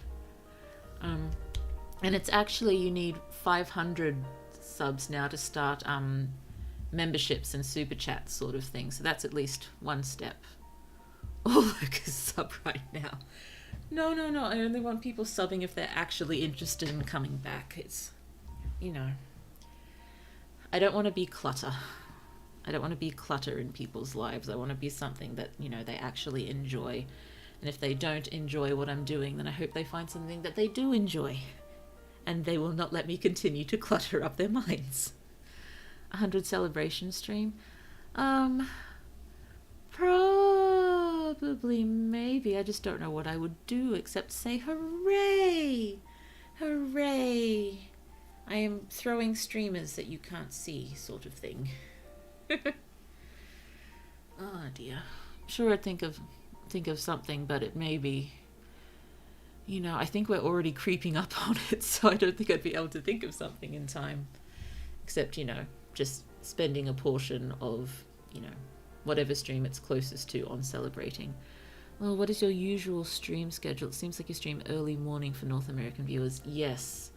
At the moment, because I have my small one, it's not, I can't really reliably stream during the day. So I have to wait until she is asleep and reliably asleep, which is normally 10 p.m. for me. And yes, so that's 10 p.m. AEDT, so Australian Eastern Daylight Time, which is quite early in the morning for North America, yes. I usually, how is it working? I usually stream on the Saturdays. My weekday streams sort of shift around a bit. I haven't fully settled, but usually I'll have a Monday or Tuesday and a Wednesday or Thursday, like one of them. Like this week, possibly going to be Monday and Wednesday, but I won't know for sure until I do my schedule tomorrow. Oh, goodness me. I do my best to have my schedules out on Sundays, but sometimes it just doesn't happen. And I'm sorry if it doesn't happen. But I throw my schedules up on the community page on YouTube as well as on Twitter and Tumblr.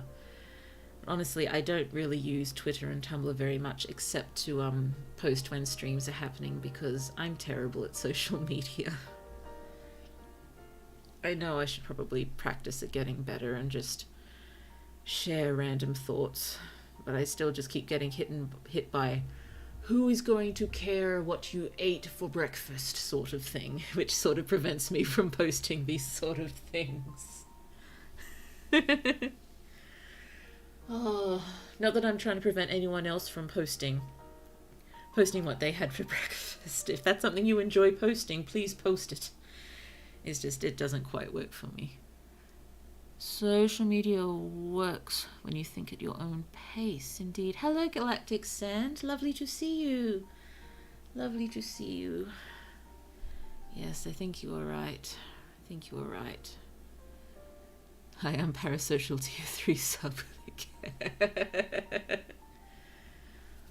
Ooh, your voice sounds so calming. Thank you, hello. Or thank you, upside down, hello. That's so lovely of you to say. Again, that'll probably remain so during writing streams and cozy gaming streams and things like that. But once we start getting into games that will cause me to react, that's that's going to get slightly more interesting, and you may have to turn your volume down very slightly. Oh, hard agree. Thanks, Galactic Sand. So close to 100 subs, am I? Before I started the stream, I was at 91. 91, so getting there maybe. That's cool. That's fun.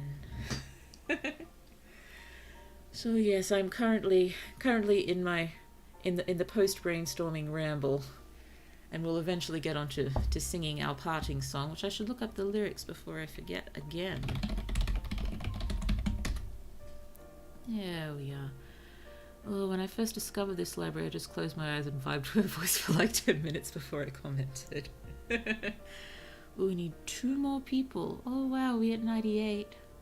Yay! I can't actually see. I don't have the live count open. I suppose it would be a little silly for me to have it open when we're around these levels of subscribers, but you know, once it starts getting up a little higher, maybe. Just imagining now what Ducky Birds must have looked like for a while. That would have been insane. I'm going to listen to the backlog of VODs after this. That's so lovely of you. I hope you enjoy them. Remember, if you're not enjoying them, just try another one. And oh, I'm at 100! Yay! Oh, if I had, you know, celebration graphics, I would throw them up, but I have no such thing because I'm still a beginner and I don't know how to do stuff. Oh, dearie me. Well, that's something to look forward to in the future. Blue actually figuring out how to stream properly and get cute celebration graphics up. Yay, congrats, let's go. Thank you so much. Yay. Usually I can't catch the streams anyway, so I end up using the VOD for context. Also, congrats. Thank you. Thank you. Congrats. Thank you. Yay. Quiet claps. Do not want to clap too loud. What were they called? I think in primary school, elementary school, they called them like fairy claps with just the 2 little fingers on the palm. Keep them quiet because I am capable of doing the monstrously horrible loud claps as well. And so obnoxious, but I did tend to do them at concerts and such a lot, just so they can feel my appreciation better. Also, I can cheer really loudly. Fairy claps, oh my god, what's wrong with fairy claps? They're sweet. And probably better, because you never know when someone has sensory difficulties. I don't think I even realized I did until fairly late-ish in life. In Australia, hello's name is right side up. Indeed. We can do that joke again. Because it is still funny. Dearie me. Dearie me. We made it. We made it to 100. That's like nine subscribing on one stream, which is incredible. Thank you so much, everyone. Thank you. Thank you so much. Oh, dear. Oh, fairy claps is a phrase that reminds me of Australians' roots as part of the Commonwealth because fairy claps worked. Yeah, well, yeah, we were part of that Commonwealth thing. Still are, because they won't let us out. Even though, you know, there was a referendum. What was it? It was the late 90s, I think. And apparently Australia wanted to stay a part of the Commonwealth. Why? I'm not sure. I have no clue why. Not a huge fan of the Commonwealth here, honestly. Sorry to any British folk who you know, that does not sit well with them, but sorry, I'm an ignorant American. You're still part of the Commonwealth. We are, sadly, we are. No, Prime Minister only. Queen King is head of state. That's so funny. I'm not sure funny is the right word for it, is it? Well, I'm laughing, so maybe it is. My condolences, thank you. Yeah, I just wonder whether we'd be able to move in better directions if we were no longer under the Commonwealth. I mean, it's not like we'd ever be able to forget it and everything that British colonialism did to this country and the people who lived here first. We can never take that back, unfortunately, but we can try to move in better directions. We can try. And, you know, this feels like that could maybe help. I don't know. Maybe. Oh my goodness. Tangenting. We're approaching 3.5 hours. Oh no. Oh no. So let's just throw in the reminders of what's going to happen after this stream in relation to all the lovely things we dreamed up. So the idea was we do the brainstorming stream together, and then anyone who would like to can use all the material from this stream to write some sort of short story or a sentence or a dialogue or a concept for a novel or a synopsis for a novel, or a 6-word story, just any sort of writing at all, and then share it with us. And oh dear, where are we? I'm like knitting leg warmers while watching this. I usually don't concentrate, but a voice just makes me concentrate, not gonna lie. I'm glad I'm assisting with the leg warmer knitting. Well, we have no knitters in my immediate family, but there's lots of crocheters. And I used to try a little bit of crochet. But I remember the first time I picked it up, I was ridiculously ill. And I was just opened a YouTube video of how to crochet a hat. And I went into some sort of trance. A weird sort of ill trance for 2 days. And at the end I emerged with a hat. I think I gave it to the mother library. I'm not sure she still has it. Stream turns into a triangle because of the tangents. Triangles are the strongest shape, so therefore tangents make streams better. I feel like there's a dark joke in here somewhere about how you're blonde and blue-eyed, but I won't go there, partly because I can't gather enough thought to make the joke. And hat trends, yes. Well, the truth is, with my model, I did kind of want it to reflect reality, so I am, in truth, blonde-haired and blue-eyed. Kind of blue-eyed. Actually, in real life, eyes more green-grey. Greeny-grey. They were originally very, very blue. Yes, if there are dark jokes to be made, they can be made, but sometimes we have to be careful about how we make them, because, it's the same thing how everyone is definitely entitled to their opinions, but I think it shows more strength of character to know when to keep those opinions to yourself. Oh, very true. Triangles are literally everywhere in nature. They are. It's triangles and, I believe, hexagons. Hexagons. I love hexagons. My immersion. I'm sorry I ruined your immersion. I'm so sorry. They are pretty blue. They are pretty blue. I agree. Oh dear. Well, you're pale blonde and light-eyed. Your enemy is the sun, and you're likely not strong enough to fight Goliath. Indeed. Yeah, my body is definitely weak to my environment. Hexagons definitely are. I love hexagons. I mentioned hexagons a couple of times in my main magical project, and actually, to tell you the truth, the main character for the first book of the main magical project, they're magical boys and girls, and they have magical gems. His gem, shape of a hexagon. Yeah. Well, it was a joke. It's okay. Still, I'm kind of, I love this model, and it's a beautiful model, but I think I've mentioned I'm not very good at sort of describing or even thinking of what I want for art. And so if ever one day I have the resources to ever make or commission another model, I think I'll try to go closer to my IRL eye colors. Because I do like my eyes. It's probably, the stereotypical question, if you look in the mirror, what do you like most about yourself? It's probably my eye color. Copium. About tangents. Yes. Oh, dearie me. So yes, I'm just going to type quickly in the chat again the hashtag that we can use to share anything that you write using the stuff from the stream. I think your model looks nice. Thank you. I do like it. It looks a little different from a lot of others, which is nice. I like my nose because I'm weird, but hey, no. Noses are wonderful. Noses are wonderful.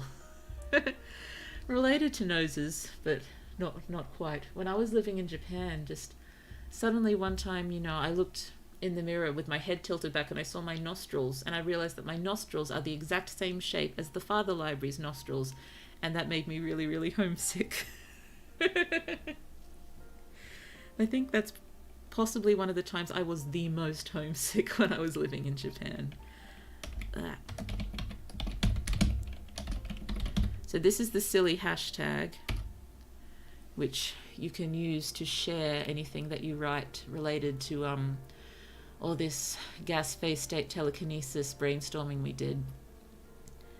And yeah, it's probably easiest to share on Tumblr and Twitter. I probably won't check anywhere else, except you could also just, if you can direct me to it in the comments of the video, maybe.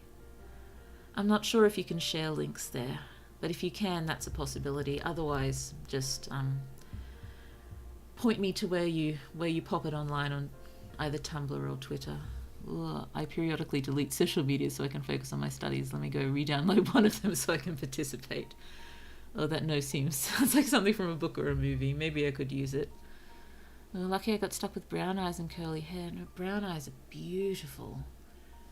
You know, just get so many different hues. You can get the sparkling sort of golden browns. You can get the really deep velvety earthy ones. They're beautiful. All eye colours can have their beauty. It's so lovely. I called your memory a scene. I'm a clown. And curly hair. I like curly hair, possibly because I have, incurably straight hair. I'm pretty sure someone tried to curl it once and it just fell limply back straight. I'll rewatch the stream and see if I can derive anything. Ooh, lovely. Brown eyes and curly hair. Instagram curlies will love you. Yes. I don't know. Your feature combination, Mickey, sound absolutely beautiful. They do. Oh dear.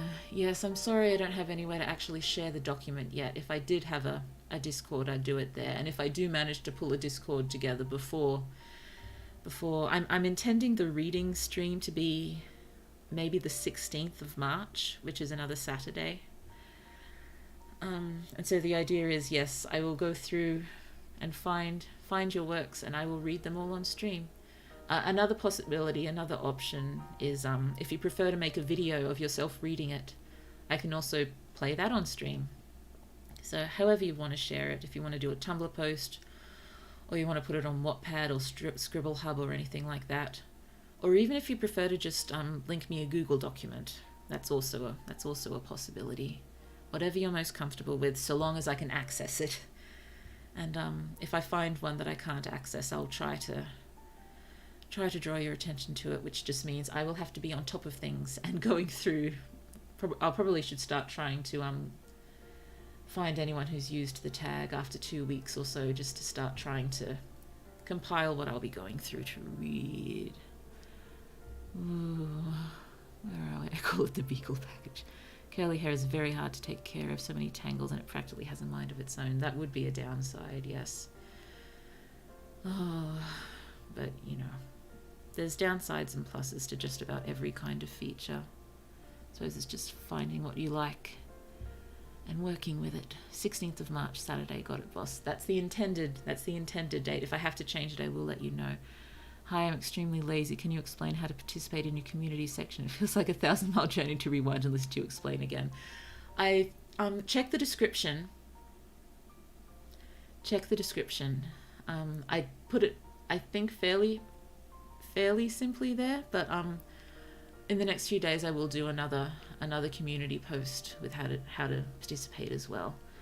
Ooh, hello Lance Corporal Rookie. I'm Honduran Mexican. My family has a weird skin color dynamic. I have brown skin. Some of the family has white skin, brunette hair, others are black. It's strange. That sounds like wonderful, fireworks of genetics going on there. That sounds beautiful and interesting, and just, you've got me smiling from that. That just sounds wonderful. Sorry. For some reason, that just makes me exceptionally happy. Thanks for sharing that. Yes, be careful not to dox your email when you open Google Docs and stuff. I will try to be as careful as possible. Although the email that I'm using as Blue Mooney, I suppose it's vaguely intended to be a business one. Vaguely, so, you know, less of a big deal if that one comes out. But, you know, if anyone unsavory started emailing me, I would just block them, I guess. You know, still don't know how I'm going to handle those sort of situations given my difficulty with confrontation. Oh dear, where we are. Hey Blue, I think graphic design is your passion.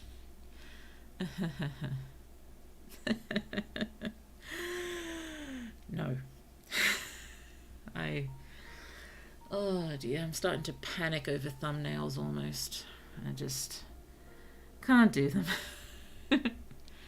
Wattpad versus Scribble Hub.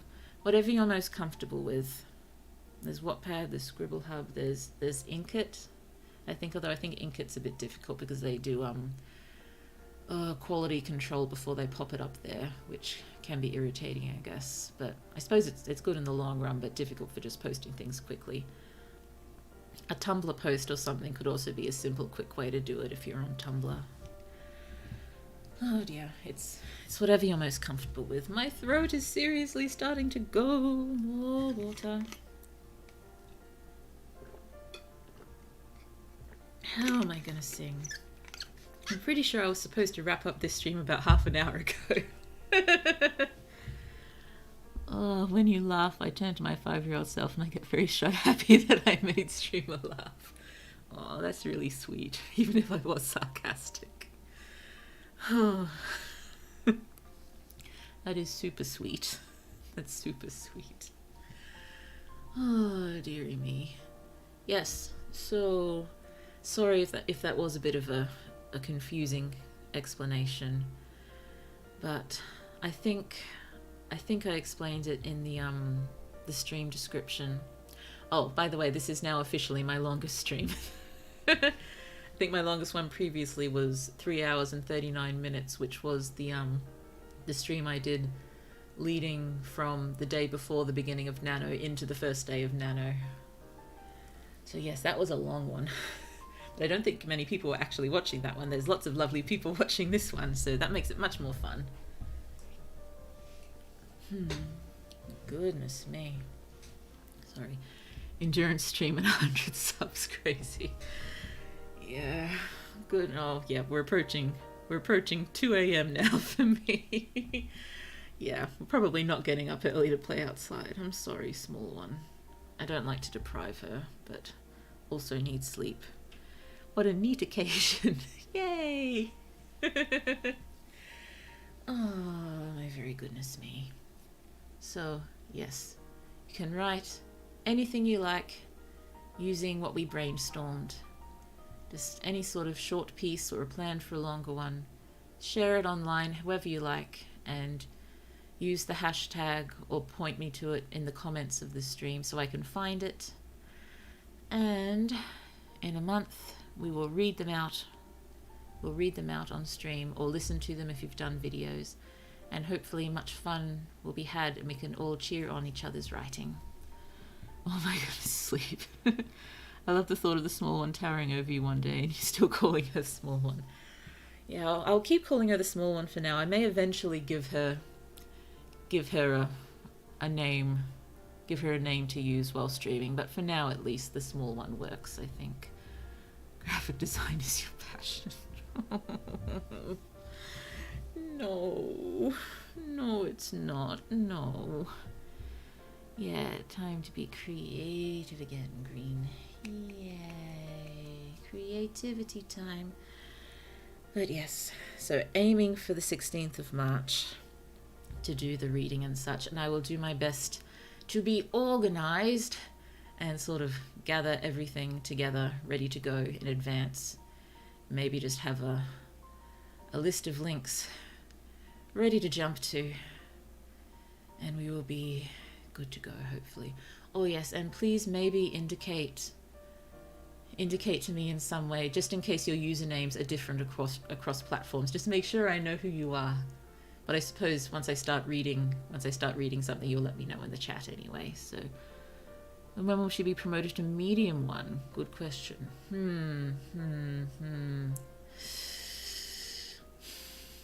9 to 10 years.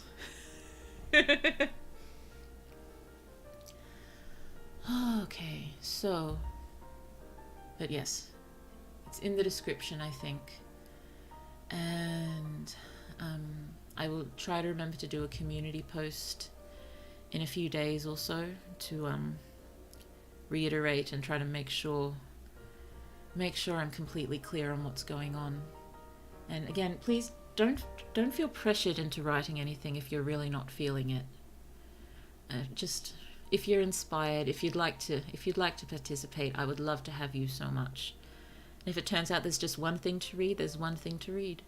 If it turns out there's 10 things to read, holy wow, there's 10 things to read. Let's just do it all under pseudonyms and test our stream. If you really knew us, you'd know who it is based on the writing. Well, I'll know you, because you're the one who's going to make people explode. But if that's the way you want to do it, go for it. Test me. You are testing me.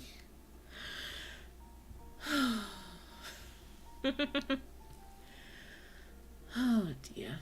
Hee gore. Yes, that seems... You're making that your trademark here. Either gore or medical gore or torture gore.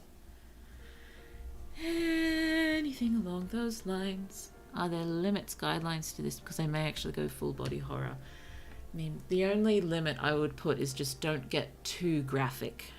And if it is going to get really graphic, maybe just put a little warning at the beginning of it, so anyone who wants to pop out for the next few minutes have that chance. Is that all right by everyone? To just, if you're going to go pretty graphic, just warn us in advance. Just to give anyone the chance to leave if they need it. Got it. Thank you for understanding. Yes, you may. Yeah, I will do my best to read it as convincingly as possible. Okay, so that is that, I believe. So either Monday or Tuesday will be another gaming stream. I've not yet decided whether I'll keep playing Banished for a little longer or if I will try something else. If you'd prefer me to try something else, let me know and I will definitely swap. I will find something and I will give it a go. I will drag myself kicking and screaming if I have to into a new game. And yes, I don't know about the Wednesday-Thursday stream yet. Maybe if we start a new game we could always do it for 2 days. Or we could probably only take one more reading session to finish up the War of the Worlds. So I will think on that and figure it out. Okay, I describe body horror to the detail of specific tissues tearing, so hey, I'll either not do that or give you a warning. Oh, you should play the low-stakes and non-toxic game of League of Legends. For legal purposes, that was a joke. Indeed, yes, I think League of Legends is maybe a no for me. I mean, I was even concerned about playing Undertale because I do not wish to upset that very, very devout community. I probably will still at one point, just not while I'm still a meek little streamer here. Oh, dearie me. Am I a meek little streamer? I don't know. I don't really know what kind of streamer I classify myself as right now. Bullet hell. Oh, dearie me. So yes.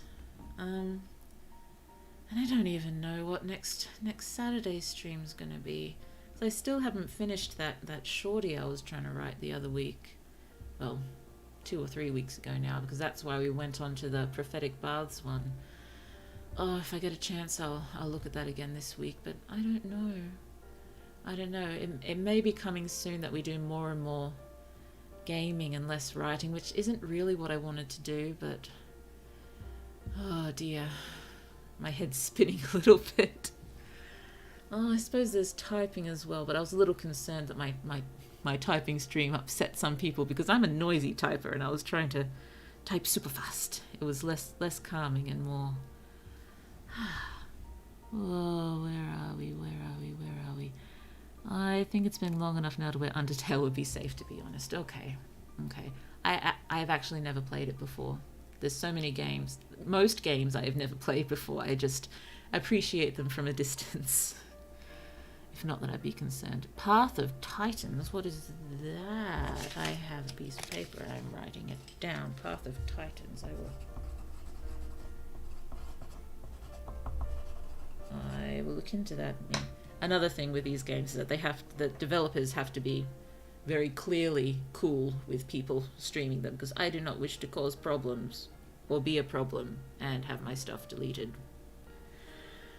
Oh dear, I guess you're getting ready to sleep while my day is just starting. Yes,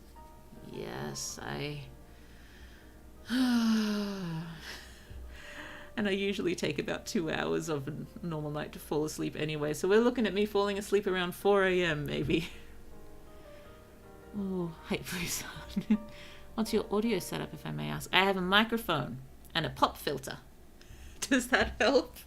And it's in front of my face on a tripod. Oh, pencil ASMR.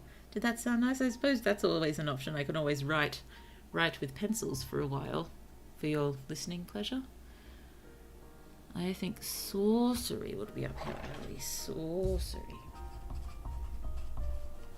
Shall look. In general, I'd like to try to go for, if not cozy games, then very story-heavy sort of games. Oh, it's a dinosaur game. Well, there's 2 different types of servers. The main servers, which suck, and the modded servers. Mission, fall asleep at 4 a.m. Take care of a child, don't die. Indeed. What microphone? What microphone? I believe it's an Audio Technica something. I'll see if I can find the stuff soon.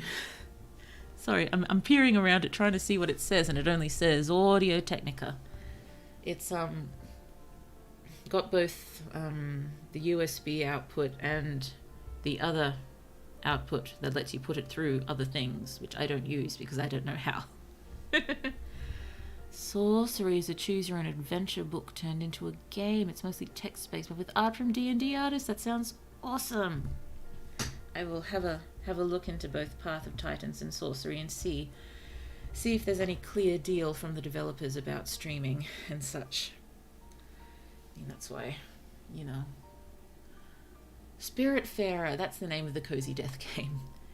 That developer is very clear that they're cool with streaming, so that's why I was leaning towards that. And I do have a list of games with developers known to be cool in the streaming realms, one of them being Supergiant Games, which I'm pretty sure I own all of them, but I've never actually played all of them at all. I was just asking if you had an audio interface so you could add noise threshold for typing. I don't think so. I think it just comes through my microphone the same way my voice does. Yes, I know very little about the technical side. I just got a microphone and plugged it in. These are the sort of things I'll hopefully learn in bits and pieces as we go on, maybe. Oh dear. I should probably end it before I go off on another tangent. Thank you so much for coming to this brainstorming and eventual tangenting off into the distance stream. It was lots of fun and so lovely to see, people coming back and lovely to see new people. Ooh, audio interface is something between the mic and the PC that processes it. No, I don't currently have one of those. It is possible to use them with this microphone, but I haven't got it set up like that yet. Thank you. Have a good sleep. I will do my best. I'll direct from microphone to the PC. No interface then. It's another piece of hardware. Okay. But yes, it is possible to use an interface with this microphone. I do know that. I just don't at this point. Glad I could make it. Yay. I'm glad you could too, Galactic Sand. Thank you for coming. Thank you. Go to bed, streamer. Fun stream. Yay. And we also hit 100. So technically this is the 100 celebration stream too. And I don't have to think about it too hard. Okay. Thank you again for coming. Thank you. And I hope you have lots of fun starting to write thing. Good night, Lance Corporal Rookie. Oh, and a unicorn. I love unicorns. I'm a fantasy writer. Of course I love unicorns. Thank you for the unicorn. I offer you a unicorn in this trying time. and yes, I hope you have fun writing whatever you would like to write, if you would like to write it. 100 celebration at the end of a nearly 4-hour stream. I did not mean to go for 4 hours. It was an accident. My head is capable of human thought on occasion. Yes. Enjoy writing. I hope you do. And we will read everything in a few weeks. And an accident, she says. It is an accident, I swear to thee. And wherever you are in the world, good night to you. Good evening, good afternoon, good morning. And I hope the rest of your day is absolutely lovely, because that is what you deserve. And I hope you can remember that. I personally like existing for nearly 4 hours. I'm going to hate having to stop existing once you end stream. It is a problem, but unfortunately I cannot stream 24 hours, so you're just going to have to deal with existing for a few hours at a time, a couple of times a week. It's just, unfortunately, the way things have worked out in this version of the universe, and I'm just not going to fight it. It's just too much. Too much. Let's sing. I sing the parting glass at the end of streams, in case anyone was unaware of that at this point. And after talking for nearly 4 hours, I cannot vouch for what my voice will sound like. Yes, we fade away when you end stream. Yes, that is what seems to happen. Just watch the VODs in the meantime, lol. If you would like to watch the VODs, please do. I hope you enjoy them. And if you have any thoughts on them, throw them in the comments. I'm at the point where, you know, not having a ridiculous number of followers, I am in the position to answer pretty much every comment at this point, and I will do my best to do so. I will do my best. Okay, I'm going to sing the first few verses of The Parting Glass, and I still need to look at the lyrics just in case. Apologies if when my voice cracks. Of all the money that here I had, I have spent it in good company. Oh, and all the harm I've ever done, alas, it was to none but me. And all I've done for want of wit to memory now I can't recall. So fill to me the parting glass. Good night and joy be to you all. Oh, quick read mission. Plant the idea that viewers stop existing to a writing streamer. Write a book based on that concept. Publish. Get popular enough to catch notice of streamer. Watch streamers shock. Do it! Do the thing! Do the thing. Bye-bye, everyone. Thank you so much again. Bye-bye. Bye-bye. Where is my ending screen? Here it is. Bye-bye.